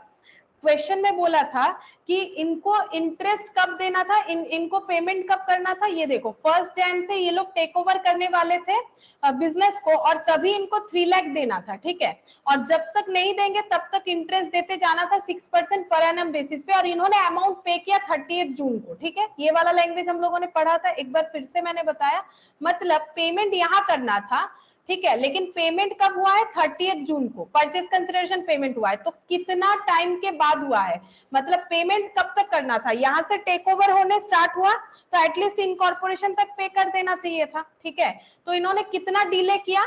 यहाँ पर एटलीस्ट पेमेंट कंप्लीट हो जाना चाहिए था, क्योंकि यहाँ पर इनकॉर्पोरेशन हो रहा है ना, यहाँ से एसेट लेना स्टार्ट हुआ तो जब कंपनी एस्टैब्लिश होगा तब के अंदर पेमेंट कर देना होता है, बट इन्होंने इनकॉर्पोरेशन के बाद और कितना टाइम ले लिया एक्स्ट्रा? 1 मंथ, 1 मंथ, ठीक है ये 1 मंथ, और इधर कितना मंथ हो गया? ड्यू कितना रखा? यहाँ पेमेंट करना था ना 5 मंथ, देखो 5 मंथ, तो ये देखो यहाँ पर बोला था कि 1 जैन जब ये टेक ओवर कर रहा है एसेट को तभी इनको 3 लाख के ऊपर पेमेंट करना था, बट इन्होंने 3 लाख तब नहीं किया, किया यहाँ पर, तो टोटल 6 मंथ्स बाद पे किया, तो 6 मंथ्स बाद को हम लोग 2 पार्ट में डिवाइड करेंगे, क्योंकि 6 मंथ में 5 मंथ्स प्री था और 1 मंथ पोस्ट था, ठीक है तो परचेस कंसिडरेशन के लिए, परचेस कंसिडरेशन पेड के लिए जो टाइम रेशियो होगा वो फिर कितना हो जाएगा? 5:1, 5:1, ठीक है फिर से ये वाला पॉइंट समझ लो, यही इसमें इंपॉर्टेंट है कि जो परचेस कंसिडरेशन में टोटल देखो, ये जो यहाँ पर एक 3 लाख का पेमेंट करना था तब एसेट मिलेगा, तो 3 लाख का पेमेंट यहाँ पर ही करना था, बट इन्होंने किया यहाँ पर, तो टोटल यहाँ से यहाँ 6 मंथ्स डिले किया, तो 6 मंथ्स का उनको इंटरेस्ट देना पड़ेगा, लेकिन ये 6 मंथ्स को हम लोग प्री पोस्ट में डिवाइड करेंगे, क्योंकि कुछ पार्ट इनकॉर्पोरेशन के बाद का था, कुछ इनकॉर्पोरेशन के पहले का था, तो 6 मंथ्स, क्या ये इंटरेस्ट जो कैलकुलेट किया गया है वो 6 मंथ्स पे ही दिखाया गया है? बिल्कुल 6 मंथ्स पे ही दिखाया गया है, हम तुम लोग को दिखा देते हैं, देखो 6 मंथ्स का कैलकुलेट करके दिखा देते हैं, तुम लोग को समझ में आ जाएगा। यहाँ पर इंटरेस्ट अमाउंट दिया कितना था क्वेश्चन में, यहाँ देख लेते हैं हम, इंटरेस्ट अमाउंट कितना दिया था? 9,000, ठीक है 9,000 दिया था, तो इंटरेस्ट देखो,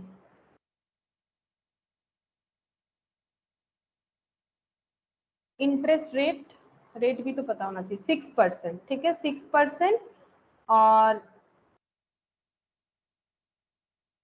हाँ ये देखो, अच्छा इंटरेस्ट जो लगेगा वो 6% रेट पे लगेगा, ऐसा बोला था। और कितना डिले हुआ, 6 मंथ्स का डिले हुआ। हम लोग टोटल इंटरेस्ट कैलकुलेट कर रहे हैं। एक्चुअली 9,000 तुम लोग को दे दिया है, बट ये कैसे आया वो हम बता रहे हैं, ठीक है, वो तुम लोग को बता रहे, जरूरी नहीं है, सिर्फ समझाने के लिए।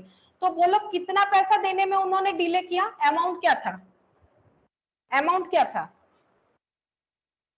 ये देखो ना, अमाउंट क्या था, बोल तो दिया था, अमाउंट कितना था।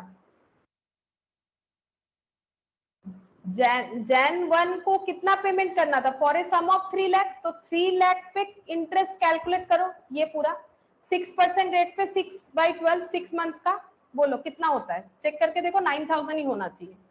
9,000। 9,000 वो चीज करना नहीं है तुम लोग को, यहाँ पर दे दिया है, लेकिन ये कैसे आया वही हम बता रहे हैं। Interest on purchase consideration up to 30th June तक, 30th जून तक जो परचेज कंसिडरेशन अमाउंट था वो डिले करने की वजह से 9,000 इंटरेस्ट बन जाता है, ठीक है। ये नेसेसरी नहीं है, इसको हम ऐसे बॉक्स कर देते हैं, इसका जरूरी नहीं है, हम जस्ट समझाने के लिए। तो यहाँ पर लिख देते हैं, ये कौन सा रेशियो हो जाएगा फिर, ये वाला वर्किंग नोट से 5:1, ये वर्किंग नोट नंबर 3 कर देते, ठीक है, 5:1, 5:1 यहाँ पर लिख दो ब्रैकेट में वर्किंग नोट नंबर 3, ठीक है। तो 5:1 मतलब 6, 9,000 डिवाइडेड बाई 6, ये सारा ही पॉइंट में आंसर आ रहा है, ठीक है, आने दो, इंटू 5 कितना हो जाएगा, अच्छा ये पॉइंट में नहीं आ रहा है, ठीक है, 7,500, और ये कितना हो जाएगा 1500। 1500, ठीक है। इंटरेस्ट ऑन परचेज कंसिडरेशन हो गया। अच्छा, आफ्टर दैट कौन सा है, सेलिंग कमीशन, ये कैसे होगा,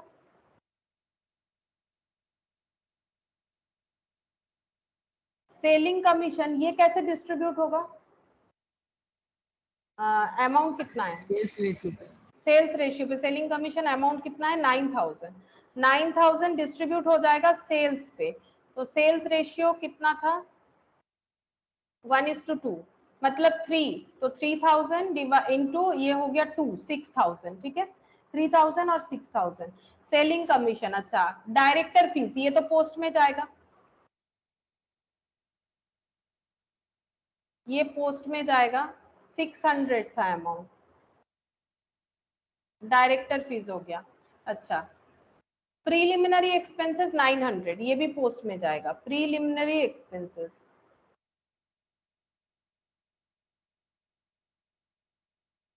900। अच्छा, provision for taxes only company बोला है तो कंपनी में ही दिखाओ, प्रोविजन फॉर टैक्सेस पोस्ट में जाएगा क्योंकि बता दिया है ओनली फॉर कंपनी।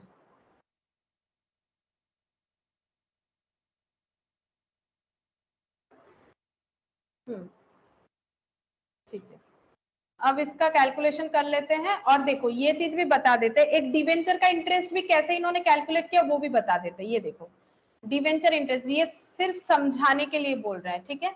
देखो यहाँ पर एक डिवेंचर इंटरेस्ट बोला था ना, ये देखो कहाँ चला गया, ये रहा 5250, ये कैसे आएगा, देखो डिवेंचर कब इशू हुआ था, डिवेंचर इशू हुआ था फेस वैल्यू 1,50,000, इंटरेस्ट हमेशा फेस वैल्यू पे मिलता है, तो 1,50,000 ये रुपीज में ही है, ठीक है, नंबर ऑफ डिवेंचर नहीं है, तो इतने पे इंटरेस्ट मिलेगा, कितना इंटरेस्ट मिलेगा 7%, तो 7% तो पूरे साल भर का है। लेकिन डिवेंचर इशू कब किया गया था, क्या स्टार्टिंग में ही इशू किया गया था, ये बताओ, डिवेंचर कब इशू किया गया था, परचेस कंसिडरेशन को जिस दिन रिलीज किया गया, जिस दिन रिलीज किया गया उसी दिन तो परचेस कंसिडरेशन के लिए कैश या बैंक चेक कुछ नहीं करके इन्होंने क्या दिया, एक तो दिया इक्विटी शेयर परचेस कंसिडरेशन, और एक दिया डिवेंचर। तब मुझे बोलो कि कितने दिन का इंटरेस्ट मिलेगा, 6 कितने महीने दिन, 6 महीने का, क्योंकि यहाँ पर इशू हुआ ना, तो एक ये साल में देखो कंसेप्ट समझो, यहाँ पर इशू हुआ तो ये पूरे साल में कितने तक का इंटरेस्ट मिलेगा, यहाँ से यहाँ तक का लोन है तो लोन यहाँ पर है, हुआ है तो यहाँ तक इंटरेस्ट देना पड़ेगा इस साल के लिए, उसके बाद भी डिवेंचर रहेगा तो फिर नेक्स्ट जितना दिन डिवेंचर रहेगा उतने दिन के लिए इंटरेस्ट देते जाना है, तो यहाँ से यहाँ तक कितना होता है 6 मंथ्स। चेक करके देखो क्या 6 मंथ्स करने से वही वाला आंसर आता है जो हम लोग को ऑलरेडी दे रखा है क्वेश्चन, 5250 आया, क्या यही वाला था अमाउंट, यस मैम। यही वाला अमाउंट था, ठीक है। ये भी करके नहीं देखना है, लेकिन तुम लोग के दिमाग में सवाल आ सकता है ना ये सब कैसे कैलकुलेट करके दिया, इसलिए मैंने बोल दिया। ठीक है, तो 5250 ये हो जाएगा हम लोग का इंटरेस्ट। और ये जो है ये कंसिडर मतलब बिजनेस कितने से खरीदा गया, 3,60,000 रुपीज तो नहीं, मतलब 3,60,000 वैल्यू से खरीदा गया। ठीक है, क्योंकि ये तो पेमेंट नहीं हो रहा है ना, क्योंकि इसमें इक्विटी शेयर और डिवेंचर दिया जा रहा है। ठीक है, बस हम लोग को तो और कुछ नहीं करना है, ये सब भी जरूरत नहीं था, ये भी जरूरी नहीं था, ये जस्ट मैंने दिखाया है। परचेस कंसिडरेशन का यहाँ पर कोई काम नहीं है, लेकिन हाँ बैलेंस शीट बनाने बोला है, हो सकता है ये सब का कोई जरूरत हो जाए, तो अगर होगा तो हम लोग कर लेंगे। फिलहाल बताओ कि आंसर क्या क्या होगा। 4916 डी में और पोस्ट में अच्छा 1334। 334, ठीक है। तो मैथ से मेरा थोड़ा सा वैरी कर सकता है पॉइंट के लिए, टोटल में वैरी नहीं करेगा। बोलो ये वाला टोटल 18250। 18250, अच्छा 18250, हाँ ठीक है। तो ये वाला हो गया। अब हम लोग को बोला है कि बैलेंस शीट बनाओ, इस क्वेश्चन में हम लोगों को बैलेंस शीट भी बनाने बोला था, balance sheet of the company, तो हम लोग बैलेंस शीट भी बना लेते हैं। कंपनी का नाम क्या है, fellow travellers limited.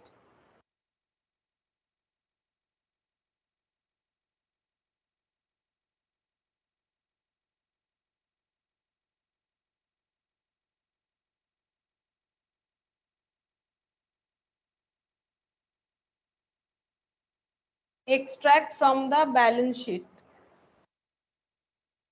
as at 31st of December 2001। Extract क्यों लिखा है मैंने, क्योंकि बैलेंस शीट का जो भी डिटेल्स होता है सारा हमारे पास है, ऐसा जरूरी नहीं है। जैसे देखो एसेट में होता है ना, फिक्स्ड एसेट हो सकता है, ठीक है, क्योंकि एसेट साइड का कोई भी हमारे पास इंफॉर्मेशन अवेलेबल नहीं है। जैसे देखो ये परचेस इंक्लूडिंग इन्वेंट्री ये बैलेंस शीट में नहीं आता है, सेल्स बैलेंस शीट में नहीं आता है, हाँ क्लोजिंग स्टॉक बैलेंस शीट में आएगा, तो ये एसेट साइड में जाएगा। लेकिन फिक्स्ड एसेट भी तो होना चाहिए जिसका हमारे पास कोई इंफॉर्मेशन नहीं है। फ्रेट कैरेज ये भी बैलेंस शीट का आइटम नहीं है, सैलरी वेजेस नहीं है। डिवेंचर इंटरेस्ट ये पे हो चुका है, अगर नहीं होता तो आउटस्टैंडिंग बेसिस पे जाता, तो ये भी हम लोग का यहाँ पर नहीं आएगा। डिवेंचर लोन जो है वो बैलेंस शीट में जाता है, लोन का इंटरेस्ट तो नहीं जाता है, अगर अनपेड है तो जाएगा। ठीक है, डेप्रिसिएशन भी नहीं जाएगा, जाता है एक्चुअली अगर फिक्स्ड एसेट से डेप्रिसिएशन लेस करो वो एडजस्ट होता है, डायरेक्टली डेप्रिसिएशन का कोई काम नहीं है बैलेंस शीट में। अगर हमें एसेट का वैल्यू पता है उससे हम लोग डेप्रिसिएशन लेस कर सकते हैं, बट हमारे पास एसेट का वैल्यू मिसिंग है तो हम लोग एसेट साइड नहीं बना सकते प्रॉपर्ली। और यहाँ पर सेलिंग कमीशन ये भी नहीं आएगा, डायरेक्टर फीस नहीं आएगा, प्रिलिमिनरी एक्सपेंसेस आता है बैलेंस शीट के एसेट साइड में। ठीक है, प्रोविजन फॉर टैक्सेशन ये भी आ सकता है, तो अभी हम दिखा देते कैसे होगा। बाकी इसीलिए एक्सट्रैक्ट लिखा गया, एक्सट्रैक्ट का मतलब है पूरे बैलेंस शीट का कुछ पोर्शन हम लोग दिखा रहे हैं, दैट इज एक्सट्रैक्ट। तो यहाँ पर लिखते हैं particulars,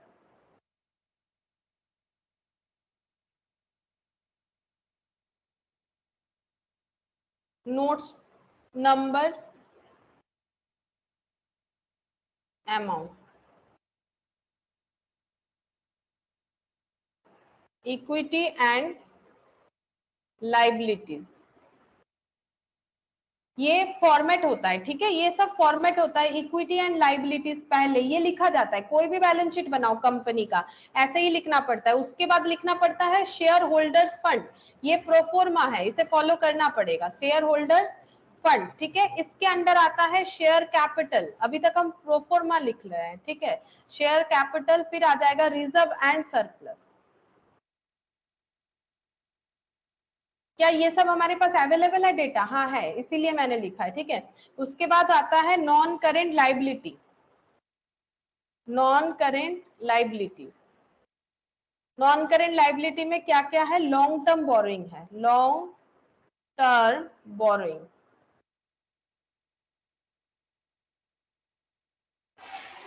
current liabilities, current liabilities में वो टैक्स दे रखा था ना, प्रोविजन फॉर टैक्सेशन, वो आता है एक्चुअली शॉर्ट टर्म प्रोविजन वाले हेड्स में। ठीक है, तो ये सब सभी ने 12 में तो किया ही होगा, और जिन्होंने फाउंडेशन किया हुआ है फाउंडेशन में ये पूरा टॉपिक रहता है। ठीक है, या फिर 12 में रहता है, क्लास 12 में, शॉर्ट टर्म प्रोविजन, ठीक है। और अगर किसी को प्रॉब्लम है फॉर्मेट में तो क्लास है मेरे पास, मांग सकते हो, हम दे देंगे, देख सकते हो, ठीक है। तो ये हो गया शॉर्ट टर्म प्रोविजंस। एसेट्स का हमारे पास डिटेल्स तो कुछ नहीं है, फिर भी अगर कुछ मिलेगा तो हम लोग लिख लेंगे, तो जो है डिटेल्स फिलहाल वो लिख लेते हैं। यहाँ पर शेयर कैपिटल में नोट्स 1 लिखेंगे, रिजर्व सरप्लस में नोट्स 2 लिखेंगे, यहाँ पर नोट्स 3 लिखेंगे, ठीक है। तो अब यहाँ पर बनाना चाहिए notes to accounts.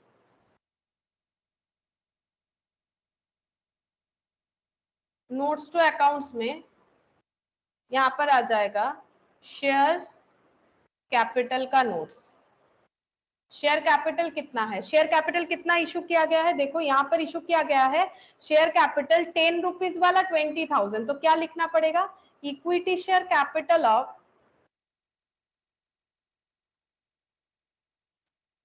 20,000, equity share capital 20,000 यहाँ पर लिखना चाहिए, 20,000 equity share capital of rupees. बोलो कितने का यहाँ पर शेयर इशू किया गया है, क्या 10 लिखना चाहिए या फिर विथ प्रीमियम 1 लिखना चाहिए, बताओ। ये भी 12th या फाउंडेशन का ही बात है, हम लोगों को प्रीमियम साथ नहीं लिख सकते, प्रीमियम जाता है सिक्योरिटीज प्रीमियम में, सिक्योरिटीज प्रीमियम रिजर्व सरप्लस में दिखाया जाता है। तो यहाँ पर कितने से बुक होता है, ऑथराइज्ड कैपिटल हो, इशूड कैपिटल हो, सब्सक्राइब्ड कैपिटल हो, कॉल्ड अप हो, पेड अप हो, सारे कैपिटल रिकॉर्ड होते हैं नॉमिनल वैल्यू में, नॉमिनल या फेस वैल्यू, दैट इज ₹10, ठीक है, ₹10 ईच। क्योंकि एंट्री क्या होगा, बैंक अकाउंट डेबिट, अगर पैसा मिलता है, यहाँ खैर पैसा नहीं मिल रहा है, परचेस कंसिडरेशन को रिलीज करने के लिए कर रहे हैं, अगर पैसे के लिए इशू किया जाता bank account debit, equity share capital account debit to securities premium, तो एंट्री होता बैंक अकाउंट डेबिट 12 से होता, इक्विटी शेयर कैपिटल 10 से होता, सिक्योरिटीज प्रीमियम 2 से होता। तो इक्विटी शेयर कैपिटल हमेशा फेस वैल्यू पे जाएगा, ₹2 जो है वो सिक्योरिटीज प्रीमियम में रिजर्व सरप्लस के हेड में चला जाता है। तो यहाँ पर हो गया 10 इज फुल्ली पेड। अगर यहाँ पर 11 लिख दोगे प्रेजेंटेशन पूरा गलत, 2 लाख, ठीक है, ये हो गया 2 लाख, तो यहाँ पर लिखना पड़ेगा 2 लाख। अच्छा, रिजर्व सरप्लस पे क्या क्या आ जाएगा, एक तो सिक्योरिटीज प्रीमियम अभी डिस्कस किया, एक तो आ जाएगा सिक्योरिटीज प्रीमियम, कितना होगा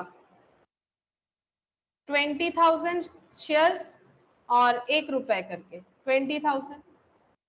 और क्या आ जाएगा, कैपिटल रिजर्व, हर तरह का रिजर्व सरप्लस यहाँ पर आएगा। कैपिटल रिजर्व कौन सा वाला है, प्री वाला प्रॉफिट या पोस्ट वाला, यहाँ से ही बताना पड़ेगा। कैपिटल रिजर्व कौन सा, 4916।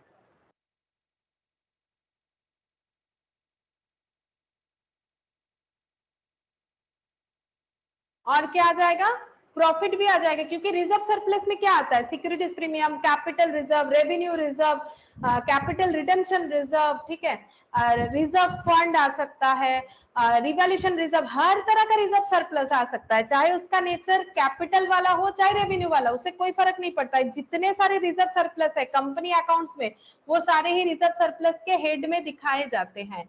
तो यहाँ पर प्रॉफिट एंड लॉस अकाउंट भी आ जाएगा। तो प्रॉफिट एंड लॉस अकाउंट में कितना प्रॉफिट है, 13,334, 13,334। तो टोटल कर लो, और तो कुछ नहीं है, टोटल कर लो कितना होगा, ये दोनों का टोटल तो किया हुआ है 18,250 प्लस ये वाला अमाउंट, 18,250 प्लस 20,000, 98 नहीं 38, ठीक हुआ, 38,250।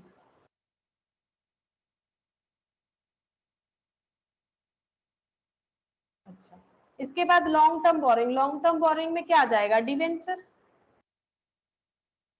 लोन तो एक ही है, यहाँ पर डिवेंचर है, लॉन्ग टर्म बोरोइंग,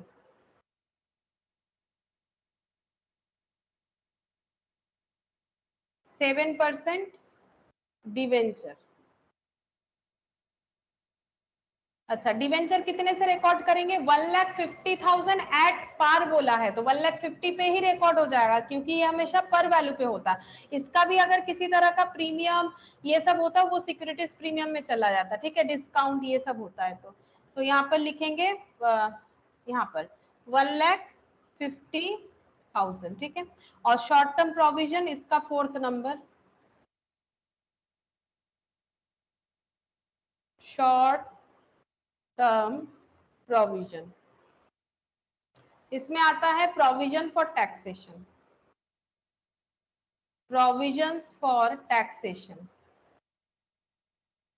और भी बहुत सारे शॉर्ट टर्म प्रोविजन हो सकते हैं अगर कंपनी ने कुछ किया है तो, बट यहाँ पर तो कुछ था नहीं। 6000, ठीक है, 6000।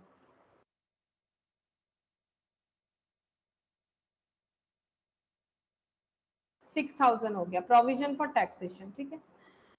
तो ये 6000 यहाँ लिख दिए, बाकी ऐड नहीं कर सकते। क्यों नहीं कर सकते? क्योंकि हमारे पास एक्सट्रैक्ट डिटेल्स है, हो सकता है कि लाइबिलिटी में कुछ और भी हो, बट हमें नहीं पता है क्लियरली, ठीक है। अब फिक्स्ड एसेट में देखो हम लोग लिख लेते हैं नॉन करेंट एसेट, जिसका हमें कुछ नहीं पता। नॉन करेंट में फिक्स्ड एसेट होता है, एक भी फिक्स्ड एसेट का हमें नहीं पता। और करेंट एसेट लिख सकते हैं, एक काम करते हैं, है नहीं तब लिख के क्या फायदा, करेंट एसेट लिखते हैं। करेंट एसेट में आ जाएगा इन्वेंट्रीज, ये हमें पता है, इन्वेंट्रीज ये हमें पता है, इन्वेंट्रीज का वैल्यू है 5th नंबर नोट्स में, ये बना लेते हैं, ये रहा क्लोजिंग इन्वेंट्री 25,000, ठीक है। ये सिंगल डेटा है तो बिना नोट्स के भी बन जाएगा, ठीक है, बिना नोट्स के भी। नोट्स उसका बनाना चाहिए जिसमें डिटेल्स लिखना पड़ता है, बट इन्वेंट्री को तो इन्वेंट्री बोलेंगे, बाकी तुम लोग नोट्स बना सकते हो, उसमें कोई प्रॉब्लम नहीं है, ठीक है। तो ये हो गया, और तो कुछ था नहीं, ठीक है। तो ऐड नहीं करना है क्योंकि एक्सट्रैक्ट है, क्योंकि हमारे पास सारे डिटेल्स अवेलेबल नहीं है कि हम लोग ऐड करके दिखाएंगे। चलो ये वाला हो गया। अब हम लोग करते हैं 5th नंबर क्वेश्चन। देखो क्या बोला है, the partners of Maitri agencies decided to convert the partnership into a private limited company. ये लोग खुद ही चाहते हैं कि इनका पार्टनरशिप कंपनी में ट्रांसफर हो जाए, मतलब किसी को नहीं बेच रहे, खुद ही कन्वर्जन कर रहे हैं, ठीक है। तो MAP लिमिटेड ये लोग नाम देना चाहते हैं with effect from 1 Jan 2002, 1 Jan 2002 से इसका इफेक्ट होगा। The consideration was agreed at 1,17 lakh, ठीक है। कंसिडरेशन मतलब परचेस कंसिडरेशन, मतलब हो सकता है कि पार्टनर जो लोग थे वही कंपनी में जाएंगे, लेकिन एक लीगल प्रोसीड्यूर तो होता है, एक बिजनेस बंद होकर दूसरा बिजनेस ओपन हो रहा है, तो 1,17,000 का परचेस कंसिडरेशन दिखाया गया है based on the firm's balance sheet as at 31 December 2001। और ये जो प्राइस डिसाइड किया गया है वो बैलेंस शीट में वैल्यूज देख के डिसाइड किया गया है। However due to some procedural difficulties the company could be incorporated only on 1 April 2002। But इनका जो बिजनेस है वो इनकॉर्पोरेट हो पाया 1 अप्रैल 2002 में, कुछ डिफिकल्टीज की वजह से। होना चाहिए था यहाँ पर। Meanwhile, the business was continued on behalf of the company and the consideration was settled on that date with the interest rate of 12% per annum. तो इसीलिए इसके मिडिल में बिजनेस जो है एज ए कंपनी ही चलना स्टार्ट हो गया, but legally पूरा काम जो कंप्लीट हुआ वो 1 अप्रैल में हुआ, और इसके लिए जो इंटरेस्ट वगैरह हुआ परचेस कंसिडरेशन पे वो पे होते चला गया 12% पर एनम बेसिस पे। The same books of accounts were continued by the company which closed its accounts for the first time on 31st March 2003 and give the following information। और ये information दिया हुआ है, तो पहले इस पूरे चीज को हमें ड्रॉ करना पड़ेगा। देख लेते हैं क्या क्या दे रखा है। सेल्स दे रखा है, COGS मतलब cost of goods sold, salary, depreciation, advertisement, discount, managing directors remuneration, miscellaneous office expenses, office cum showroom rent, interest, ठीक है। यहाँ पर नीचे दे रखा है कि कंपनी ने बोरो किया है लोन 50 लाख का 12% per annum to pay the purchase consideration due to the firm and for working capital requirement. तो ये बिजनेस को खरीदने के लिए कंपनी ने 50 लाख का लोन लिया है, और उससे कंपनी ने अपना परचेस कंसिडरेशन भी पे करने का सोचा है और वर्किंग कैपिटल का रिक्वायरमेंट भी फुलफिल करेगा, ऐसा सोचा है। वर्किंग कैपिटल का मतलब होता है बिजनेस का डे टू डे का एक्सपेंसेस पे करने के लिए जो कैपिटल हमारे पास रहता है उसको हम लोग बोलते हैं वर्किंग कैपिटल, ठीक है। Company was able to double the average monthly sales of the firm from 1 April 2002 but the salary tripled from the date. बोल रहा है कि इनका सेल्स जो है ये डबल, देख लेते हैं average monthly sales for the firm 1 अप्रैल से लेके कितना था, double the average monthly sales, ठीक है। And but the salary triple from that date. ये सैलरी होगा कि सेल्स होगा, मुझे लगता है ये सेल्स होगा, देख लेते हैं। It had to occupy additional space from 1 July 2002 for which the rent was 30,000 per month. तो इन्होंने रेंट पे एडिशनल स्पेस भी लिया है, ठीक है। अब हमें प्रिपेयर करने बोला है, तो बहुत सारा वर्किंग नोट होगा। पहले हम लोग टाइमलाइन जो है वो बना लेते हैं। यहाँ पर ये जो इलस्ट्रेशन का स्टार्टिंग पॉइंट है इसका एक टाइमलाइन बना लेते हैं।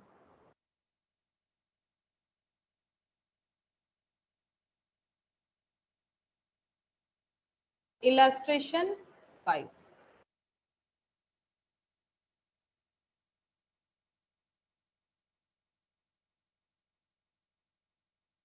अच्छा,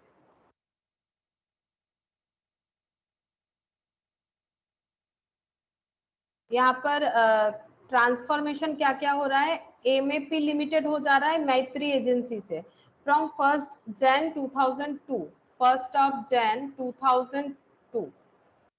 और ये द कंसिडरेशन वाज एग्रीड इतना बोल रहा है। बैलेंस शीट जो है फर्म मतलब ये हो गया, ठीक है। मैत्री एजेंसी इनका बैलेंस शीट 31 दिसंबर 2001 का था, मतलब जो पार्टनरशिप था उनका ईयर एंड होता था जैन टू दिसंबर के हिसाब से उनका जो है फाइनेंशियल ईयर चलता था।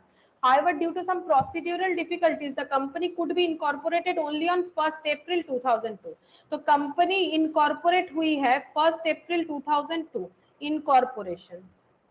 इनकॉर्पोरेशन कंपनी का नाम है MAP लिमिटेड, मतलब प्राइवेट लिमिटेड, ठीक है। MAP लिमिटेड 1/4/2002, ठीक है। जबकि इनका इंटेंशन था यहाँ से, लेकिन यहाँ से नहीं हो पाया, यहाँ पर इनकॉर्पोरेट हुआ। तो प्री टाइम पीरियड कितना हो गया, पोस्ट टाइम पीरियड। ये इनकॉर्पोरेट के बाद पोस्ट, ठीक है। ये इनकॉर्पोरेट के पहले प्री, तो जैन से लेके 1 अप्रैल कितना टाइम होता है, बोलो कितना टाइम होता है। 3 मंथ्स। जैन से लेके अप्रैल 3 मंथ्स होगा कि नहीं,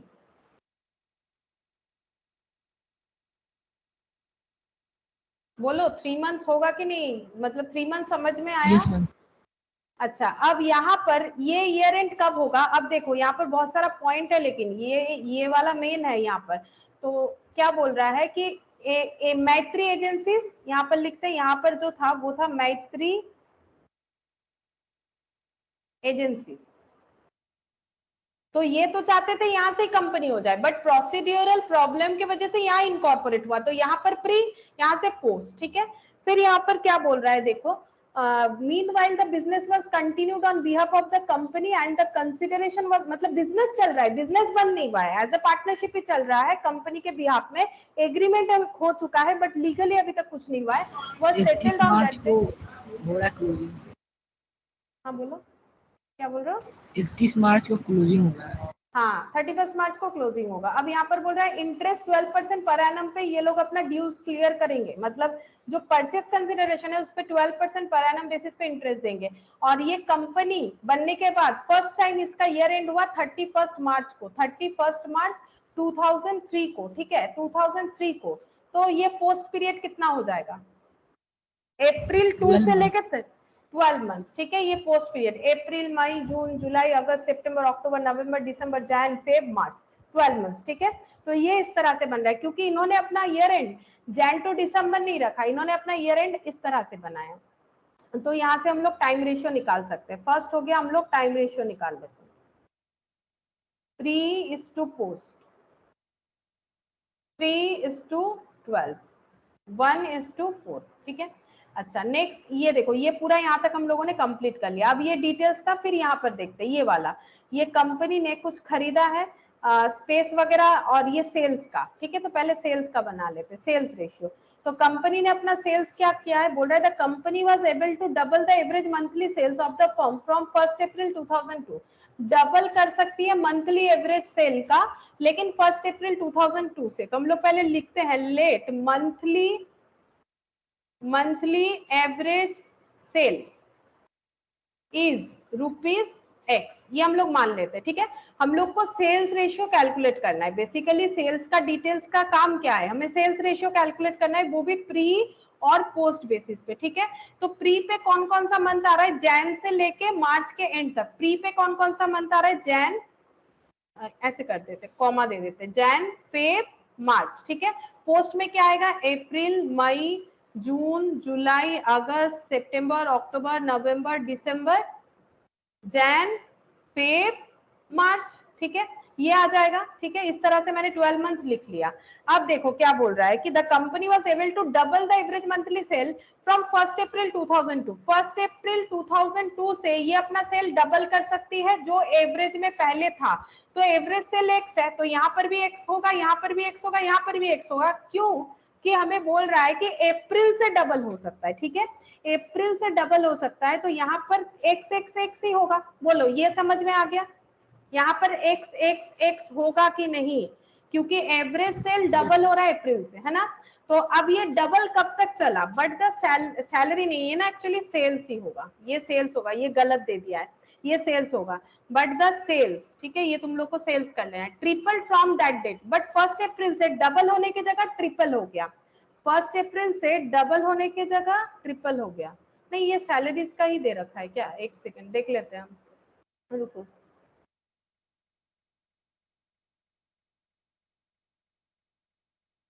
एक सेकेंड, ये सैलरी होगा कि सेल्स होगा? नहीं, ये सैलरी रहने दो, ये सेल्स नहीं होगा, ये सैलरी का ही कुछ दे रखा है, ये सैलरी दे रखा है, ठीक है। मतलब क्वेश्चन ऐसे बोल रहा है कि कंपनी का सेल डबल हुआ है 1 अप्रैल से और सैलरी ट्रिपल हुआ है 1 अप्रैल से। ये मुझे लगा था गलती से सेल्स कर दिया, नहीं, ये दो अलग अलग इंफॉर्मेशन है, ठीक है। तो हम लोगों का सेल्स क्या हो रहा है, सेल्स एवरेज मंथली सेल्स जैसा था उससे डबल हो गया 1 अप्रैल से, मतलब 2x 2x 2x। अब आगे कुछ चेंज बोला नहीं है, 2x 2x लिखते जाओ, 12 बार होगा ना, यहाँ पर 12 मंथ्स है। 1 2 3 4 5 6 7 8 9 10 11 12, ठीक है। 1 2 3 4 1 2 3 4 5 6 7 8 9 10 11 12। 12 टाइम्स लिखना जरूरी नहीं है, वो तो मैंने समझाने के लिए लिखा है। तुम लोग x इंटू 3 और 2x इंटू 12 वैसे भी कर सकते हो, ठीक है। x इंटू 3 ये जस्ट मैंने समझाने के लिए किया है, 12 इंटू 2x, ठीक है। तो यहाँ पर अगर 12 से ज्यादा कम लिख दिया है तो मुझे नहीं पता। 1 2 3 4 5 6 7 8 9 10 11 12, नहीं सही लिखा है। अच्छा बोलो कितना होगा फिर? 3x is to 24x, ratio क्या हो जाएगा?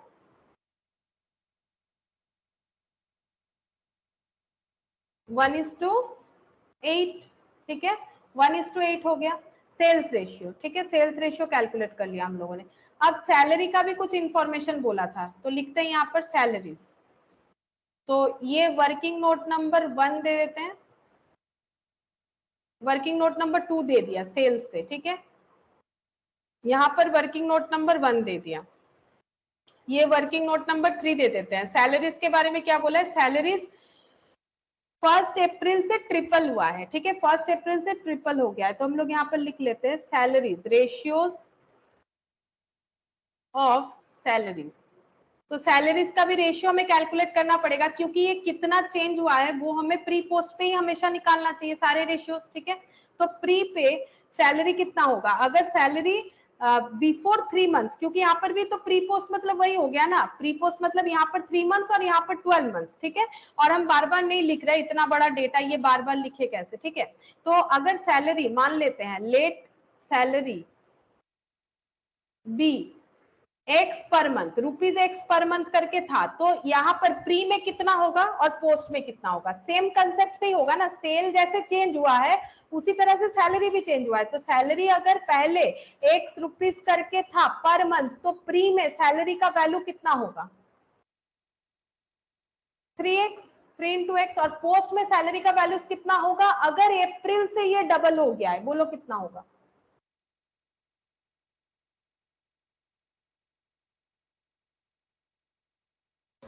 मैम प्री में x होगा ना और पोस्ट में 3x। ये तो 3 महीने का है ना, तभी 3x हुआ, x plus x plus x. Pre में x एक मंथ का थोड़ी है, प्री में तो 3 मंथ है, इसीलिए 3x। 12 into 3x। हाँ, यहाँ पर कितना हो जाएगा? यहाँ पर तो x से 2x करके कितना बार होगा? 12 टाइम्स होगा ना। वही मैंने बोला कि बार बार और नहीं लिख रहे, क्योंकि बहुत बार 2x लिखना पड़ेगा ना, तो इसको हम लोग लिख देते हैं 2x into 12। Ma'am 3x into 12 3x होगा, ट्रिपल है ना, ओ सैलरी ट्रिपल हुआ है, अच्छा अच्छा, ट्रिपल हुआ है, तो ये 3x इंटू 12 हो जाएगा। तो 3x इंटू 36x, तो कितना हो जाएगा?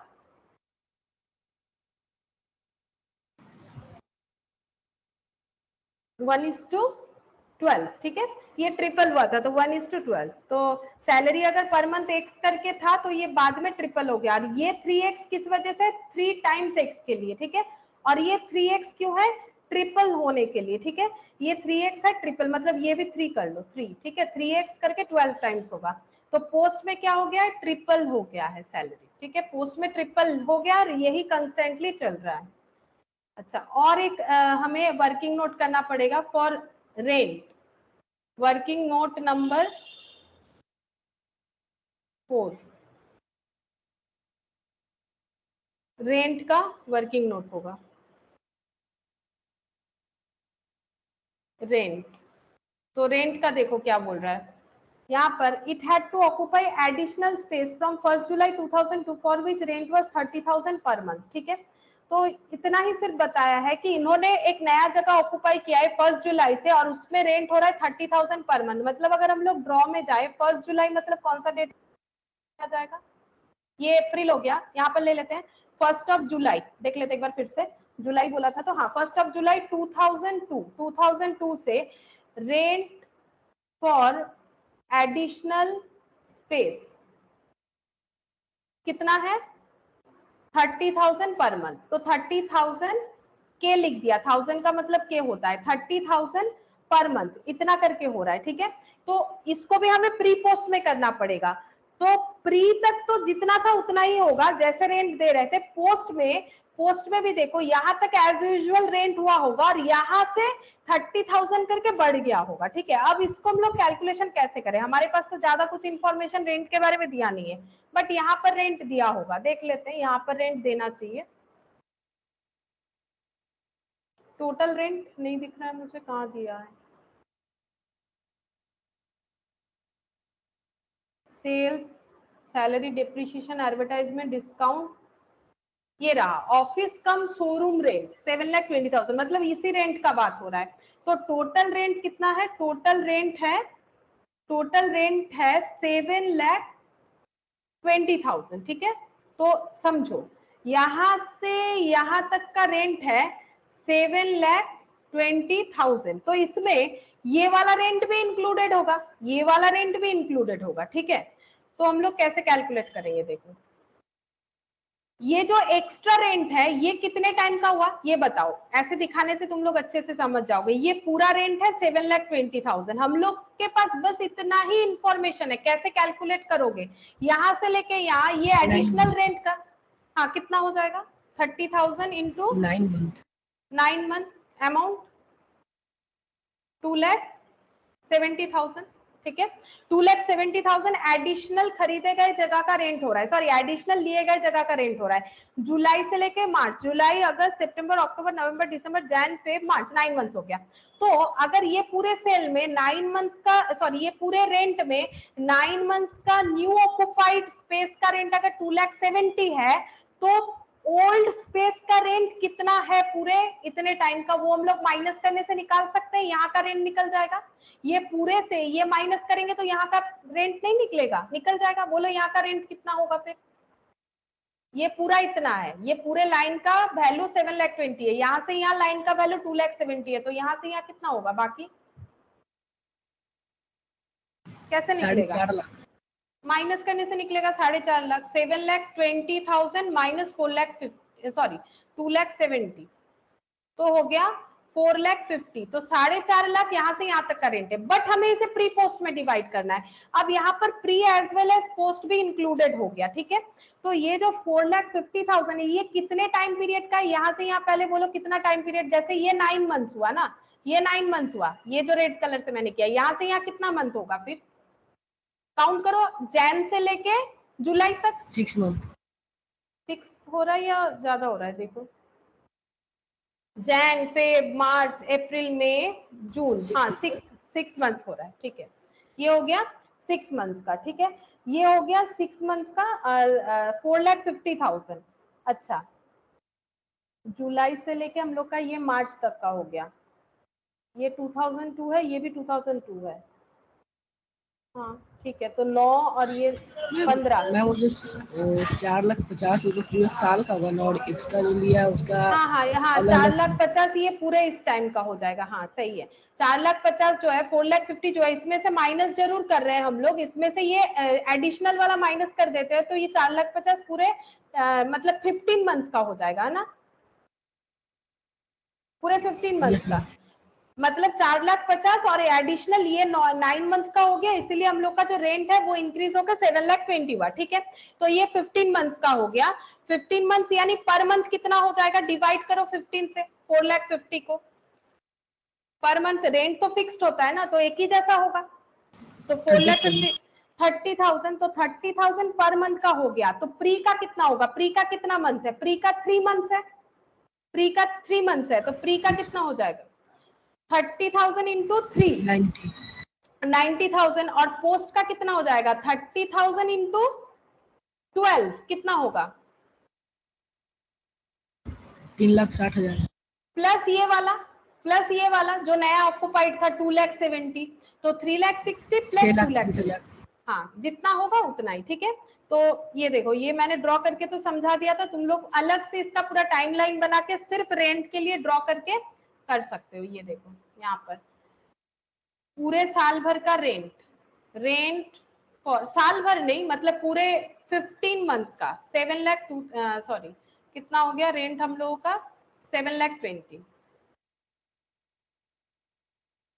रेंट हो गया, 7,20,000 टोटल रेंट। ठीक है, अच्छा अब यहाँ पर 1 जैन से लेके 31 मार्च 3, 1 जैन से लेके 31 मार्च 2003। ठीक है, अच्छा अब यहाँ पर नया जो है प्री पोस्ट भी बना लेते हैं। प्री पोस्ट है, प्री है 3 मंथ्स और पोस्ट है 12 मंथ्स। प्री है 3 मंथ्स,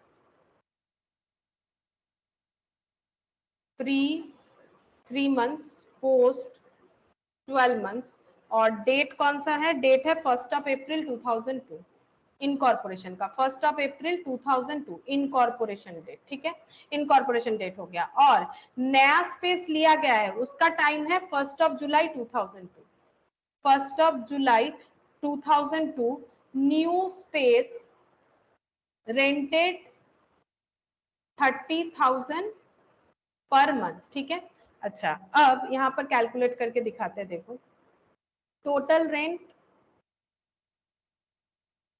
7,20,000 दिख रहा है हम लोग को ड्रॉ में, टोटल रेंट हो गया 7,20,000। यहां से लेस कर देते हैं additional new space rent. New space rent जो है 30,000 पर मंथ करके ये लेस कर देते हैं। 30,000 पर मंथ करके कितने मंथ का होगा, जुलाई से लेके मार्च, जुलाई अगस्त सितंबर अक्टूबर नवंबर दिसंबर जैन फेब मार्च, 9 मंथ्स का। ठीक है, ये प्री पोस्ट जो है वो 12 मंथ्स और 3 मंथ्स है। ठीक है, लेकिन ये यहां से लेके यहां तक कितना हो गया, 9 मंथ्स, तो 9 मंथ्स का एडिशनल रेंट। तो अगर हम लोग एडिशनल रेंट नहीं लेते तो हम लोग का टोटल रेंट कितना होता, टोटल रेंट होता 4,50,000। ये कब तक का दिखा रहा है, जैन से लेके मार्च तक का। तो ये हो गया रेंट फॉर जैन से मार्च होता है 15 मंथ्स। ठीक है, और रेंट क्योंकि सेम होता है, उसमें कोई चेंजेस नहीं होता है, तो rent for 15 months that is for per month कितना हो जाएगा, पर मंथ हो गया 4,50,000 डिवाइडेड बाय 15, 30,000 30,000 पर मंथ। ठीक है, पर मंथ का रेंट हो गया, मतलब प्रीवियसली 30,000 पर मंथ करके रेंट चल रहा था, अब इसी चीज को हमें प्री और पोस्ट में डिवाइड करना है। तो रेंट पेड रेशियो प्री और पोस्ट में कैसे हो जाएगा, तो प्री और यहाँ पर हो गया पोस्ट। तो प्री में 30,000 करके कितना दिन गया होगा, 3 मंथ्स, तो यहाँ पर कर देते हैं 30,000 इंटू 3 मंथ्स, तो दैट इज 90,000। और पोस्ट में क्या हुआ होगा, पुराना वाला जगह तो है ही, दैट इज 30,000 इंटू 12 ये होगा। ठीक है, 30,000 इंटू 12 पोस्ट का जो है, ये जगह तो था ही 30,000 इंटू 12, और इन्होंने और भी स्पेस ऑक्युपाइड किया जिसका रेंट है वो भी 30,000 करके है, 30,000 करके 9 मंथ्स, मतलब नया जगह लेने के बाद 9 मंथ्स ही हुआ है रेंट पे किया गया है। तो ये हो गया 3,60,000 और ये हो गया 2,70,000। ठीक है, अच्छा, टोटल 90,000 और ये 27 और 36 63, मतलब 6,30,000। तो ये हो जाएगा 1:7। देख लो, 9 लाख और 6,30,000। एक्चुअली इसका रेशियो कैलकुलेट करने का जरूरत नहीं, हम लोग डायरेक्ट क्या कर सकते हैं, ये रेशियो उसका नीड नहीं है, डायरेक्टली प्री में इतना लिखेंगे, पोस्ट में इतना लिख देंगे, ठीक है। तो ये वाला कैलकुलेशन हो गया। और कोई कैलकुलेशन क्या हमें चाहिए होगा, एक इंटरेस्ट का भी चाहिए होगा, वो भी कर लेते हैं, ठीक है। ये हो गया working note 4। Working note number 5, working note number 5। देखो, इंटरेस्ट का क्यों कैलकुलेशन करना पड़ रहा है, अगर तुम लोग पूरा कैलकुलेशन देखोगे तो यहाँ पर ना इंटरेस्ट का कैलकुलेशन जो परचेस कंसिडरेशन का है वो अलग से नहीं बताया है, 12% वाला, ठीक है। तो ये हम लोग कैलकुलेट करेंगे। टोटल इंटरेस्ट बता दिया है 9,51,000, लेकिन इंटरेस्ट जो है ये 9,51,000 में परचेस कंसिडरेशन का कितना वो नहीं बोला। क्यों ऐसा मैंने बोला, क्योंकि कंपनी ने लोन भी लिया था, तो लोन का भी इंटरेस्ट दे रहा होगा, और जो परचेस कंसिडरेशन पे करने के लिए डिले किया उसका भी इंटरेस्ट देना पड़ रहा होगा। तो टोटल इंटरेस्ट दिखा दिया है, बट इसमें कितना परचेस कंसिडरेशन के लिए है और कितना लोन के लिए है वो हमें अलग करना पड़ेगा, नहीं तो हम लोग नहीं शो कर पाएंगे, ठीक है। तो यहाँ पर दिखाते हैं इंटरेस्ट का कैलकुलेशन। तो टोटल इंटरेस्ट, टोटल इंटरेस्ट है 9,51,000, ठीक है। यहां से लेस कर देते हैं इंटरेस्ट फॉर पोस्ट इनकॉर्पोरेशन, मतलब परचेस कंसिडरेशन पे कितना इंटरेस्ट देना पड़ेगा। परचेस कंसिडरेशन कितना हुआ था, 1,17,000। अच्छा, पहले लोन का कैलकुलेट कर लेते हैं। ये देखो, लोन इजीली हो जाएगा। 50 लाख का लोन लिया गया था, तो यहाँ पर देखते हैं 50 लाख का लोन लिया गया था और इस पे इंटरेस्ट है 12%, ठीक है। इस पे इंटरेस्ट है 12%, और ये परचेस कंसिडरेशन पे करने के लिए इन्होंने लिया था। परचेस कंसिडरेशन कब पे करना था, हम लोग ये ड्रॉ में देखेंगे। ये देखो, परचेस कंसिडरेशन कब पे करना था, अप्रैल में। इनकॉर्पोरेशन जब होता है तभी तो ड्यूज क्लियर करना पड़ता है, तो इन्होंने अप्रैल में पे नहीं किया। और इसके बाद यहाँ पर देख लेते हैं कब पे किया है, यहाँ पर पढ़ते हैं फिर से एक बार। Meanwhile, the business was continued on behalf of the company and the consideration was settled on that date. ये डेट पे शायद, ठीक है। द सेम बुक्स अकाउंट्स, फिर से एक बार पढ़ना पड़ेगा, देख लेते कहाँ पर डेट दिया है actually. The consideration was agreed at 1,70 lakh based on the firm's balance sheet as at 31st December 2001 को फर्म का बैलेंस शीट देख के ये परचेज कंसिडरेशन डिसाइड हो गया। However, due to some procedural difficulties, the company could be incorporate only on 1st April 2002. तो incorporate यहाँ पर हुआ। Meanwhile, the business was continued on behalf of the company. business बंद नहीं हुआ, business चल रहा था। इस लाइन का मतलब बस इतना ही है। And the consideration was settled on that date. On that date का मतलब ये जो है on that date, आगे पढ़ते हैं, with interest 12% per annum, the same book of accounts were continued by the company which closes its accounts for the first time on 31st March 2003 and gives the following information. अच्छा, और यहाँ पर loan कब लिया गया है, जो interest amount है उसी को नहीं डाल सकते हैं विदाउट पोस्ट करके। ये तो दो इंटरेस्ट है ना इसमें इंक्लूडेड, अलग अलग हेड दिखाना पड़ेगा। इसमें सिर्फ और सिर्फ ये इंटरेस्ट तो इंक्लूड नहीं है, क्या बोलते हैं उसे, परचेस कंसिडरेशन, है ना। दो अलग अलग इंटरेस्ट हो जाएगा ना। अब अगर दोनों के एक ही साथ डाल दें तो गलत हो जाएगा। अलग अलग का मतलब ये देखो, इन एक्चुअली 50 लाख का जो इन्होंने लोन लिया है, 50 लाख का 12% पर एनम बेसिस पे लोन लिया है, ठीक है। और परचेस कंसिडरेशन टू पे, ताकि वो परचेस कंसिडरेशन पे कर पाए। तो परचेस कंसिडरेशन तो नॉर्मली 1 अप्रैल को पे करना था, तो हम लोग यहाँ पर इतना तो कर ही सकते हैं ना। देखो, यहाँ पर लोन लिया गया इनकॉर्पोरेशन होने के बाद, तो लोन का इंटरेस्ट कैलकुलेट कर लेते हैं। यहाँ से यहाँ तक 1 ईयर होगा, लोन यहाँ पर लिया गया तो लोन का इंटरेस्ट यहाँ से यहाँ 1 ईयर होगा। तो पहले हम लोग ये 1 ईयर दिखा देते हैं कि इंटरेस्ट कितना होता है। तो 12% इंटू 12/12, तो पहले देखो इंटरेस्ट कितना होता है कैलकुलेट करके, 6 लाख, ठीक है। तो बच्चा कितना, 3,51,000, ठीक है। ये हो जाएगा पोस्ट पीरियड, प्री पीरियड का इंटरेस्ट एपोर्शन टू प्री पीरियड, ठीक है। तो मतलब लोन जो लिया गया उसका भी तो प्री पोस्ट करना पड़ेगा, तो लोन का इंटरेस्ट ही अगर ये मानते हैं कि हम लोग लोन का इंटरेस्ट है, ठीक है, क्योंकि लोन तो लिया गया, लोन का इंटरेस्ट होगा, तो लोन का इंटरेस्ट कैसे होगा, 12% पर एनम करके। लोन कब लिया गया था, लोन लिया गया था 1 अप्रैल। यहाँ पर बोला है ना कि परचेस कंसिडरेशन जब पे किया गया है तभी लोन के थ्रू से ही पे किया जाएगा, तो लोन तभी लिया होगा जब पे किया है, तो पूरे 12 मंथ्स का इतना इंटरेस्ट बनता है, ठीक है। अब ये यहाँ पर रहने देते हैं, अभी हम लोग जो है इसका प्रेजेंटेशन करते हैं तो देख लेते हैं कि क्या इंफॉर्मेशन है, हम लोग कैसे पुट कर सकते हैं, फिलहाल इतना रखते हैं। अच्छा, अब अगर कुछ जरूरत होगा तो यहाँ पर और भी लिख लेंगे। यहाँ पर बना लेते हैं पहले MAP limited statement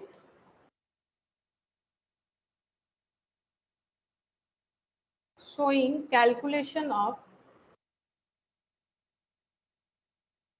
PL for pre and post incorporation period, particulars, amount, basis, pre post. देख लेते हैं, जैसा जैसा नीड होगा हम लोग कर लेंगे। जैसे सबसे पहले यहाँ पर क्या लिखना पड़ेगा, जीपी, ठीक है, जीपी लिखना पड़ेगा, बट इसका जीपी भी नहीं गिवन है। देखो सेल्स गिवन है, सेल्स से सीओजीएस लेस करेंगे जीपी मिलेगा कि नहीं, बोलो। सेल्स से अगर cost of goods sold less करेंगे हमें जीपी मिलेगा कि नहीं? Yes ma'am. तो हम लोग ऐसे कर सकते हैं, यहाँ पर सेल्स लिख देते हैं, यहाँ पर लेस कर देते हैं सीओजीएस, ठीक है, सीओजीएस, तो हमें जीपी मिल जाएगा। तो सेल्स कितना है, 2,34,00,000। तो अगर इसका डिस्ट्रीब्यूशन करना चाहते हैं तो सेल्स रेशियो पे होगा, पहले ऐसा इंफॉर्मेशन नहीं था इसीलिए हम लोगों ने नहीं किया। बाकी सेल्स रेशियो कितना है हम लोगों का,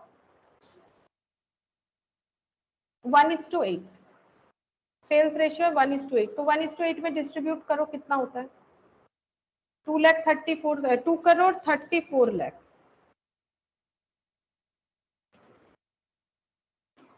कितना हो जाएगा, 26 लाख, और ये बाकी 2,34,00,000, तो ये कितना हो जाएगा, 2,34,00,000, 2,34,00,000, ये और एक जीरो आएगा, माइनस 26 लाख, तो ये हो गया 2,08,00,000। चेक करके देखो, 2,08,00,000। मैम सीधा जीपी भी तो डाल सकते हैं। हाँ, सीधा जीपी भी कर सकते हो, फिर इसको वर्किंग नोट में दिखाना पड़ेगा। सीधा जीपी भी दे सकते हो लेकिन वर्किंग नोट करना पड़ेगा। 1,63,80,000,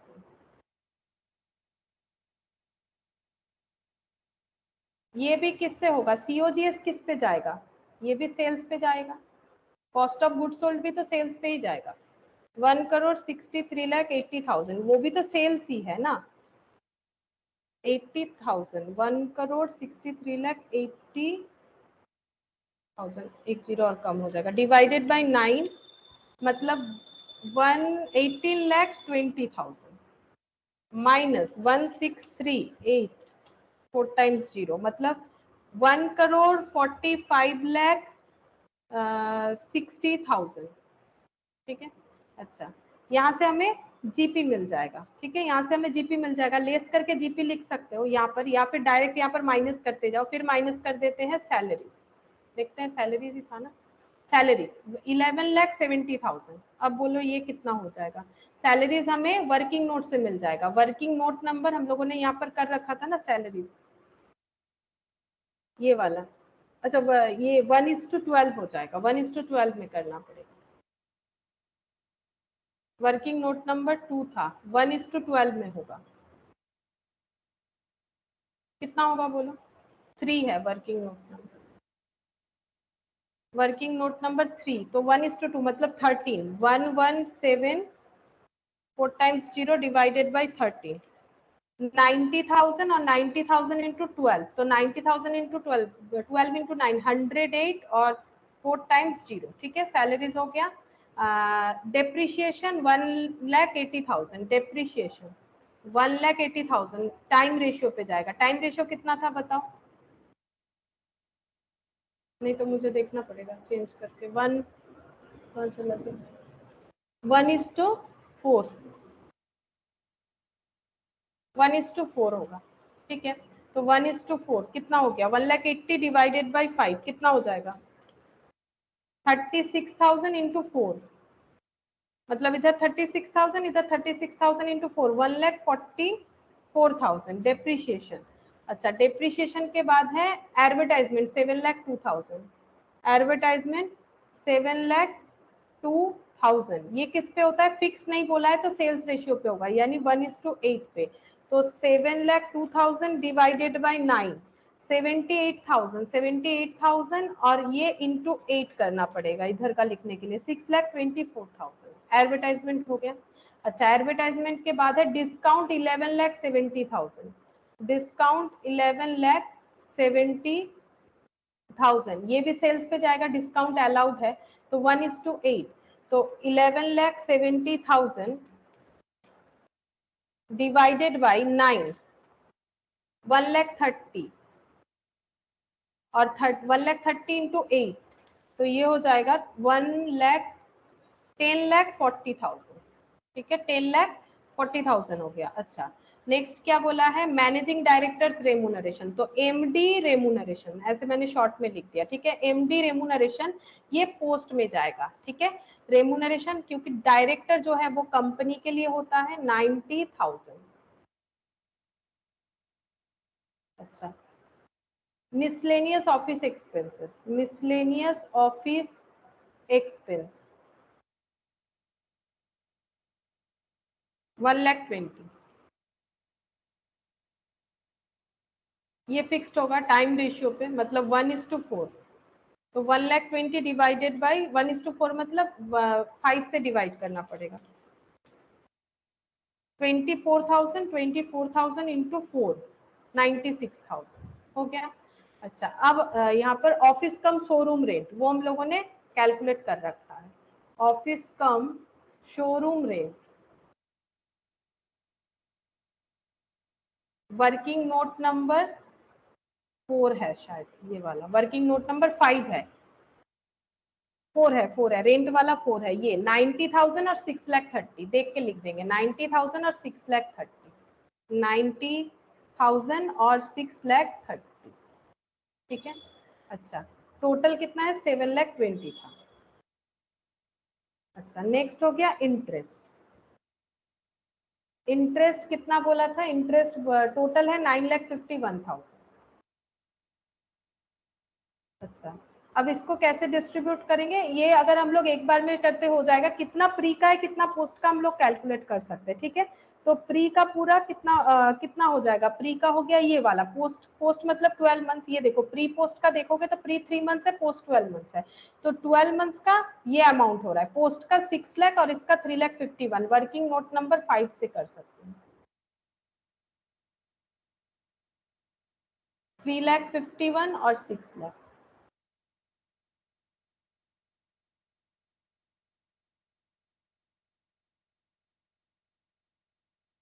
हो गया, बस और तो कुछ नहीं होगा। अब बोलो कितना हो रहा है प्रॉफिट कैलकुलेट करके, बताओ कितना हो रहा है, नेट प्रॉफिट कैलकुलेट करके बताओ कितना हो रहा है।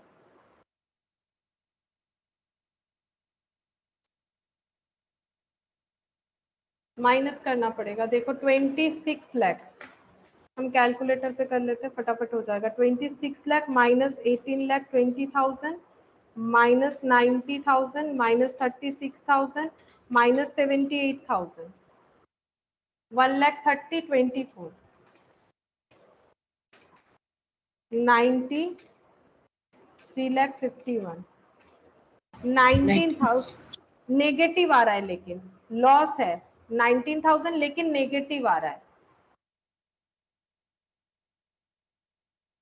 2,80,00,000 1,45,000 45 6 4 टाइम्स 0, अच्छा 108 4 टाइम्स 0 1,44,000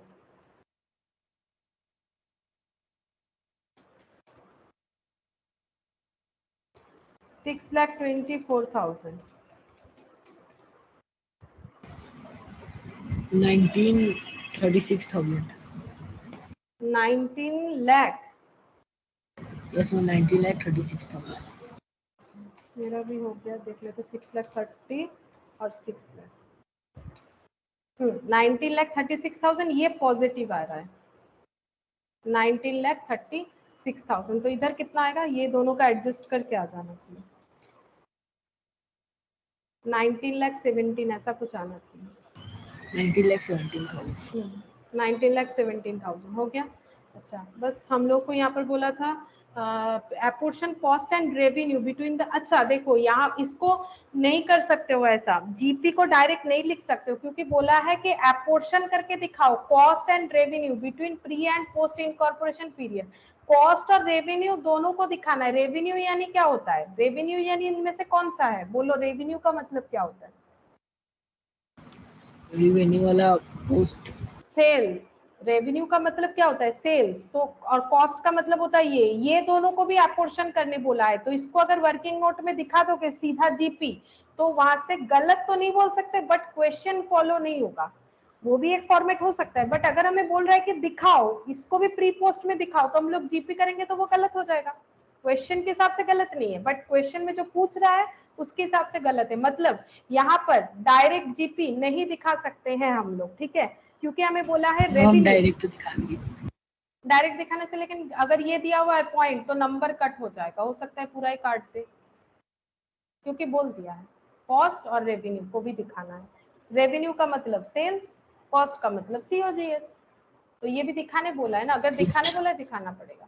अगर नहीं बोलता तो ठीक है, इतना मेहनत करने का जरूरत नहीं। इसमें मेहनत ज्यादा हुआ ना, जीपी निकालेंगे एक ही बार डिवाइड करना पड़ेगा, यहाँ पर 2 बार डिवाइड करना पड़ा। तो अगर बोल दिया है तो दिखाना पड़ेगा।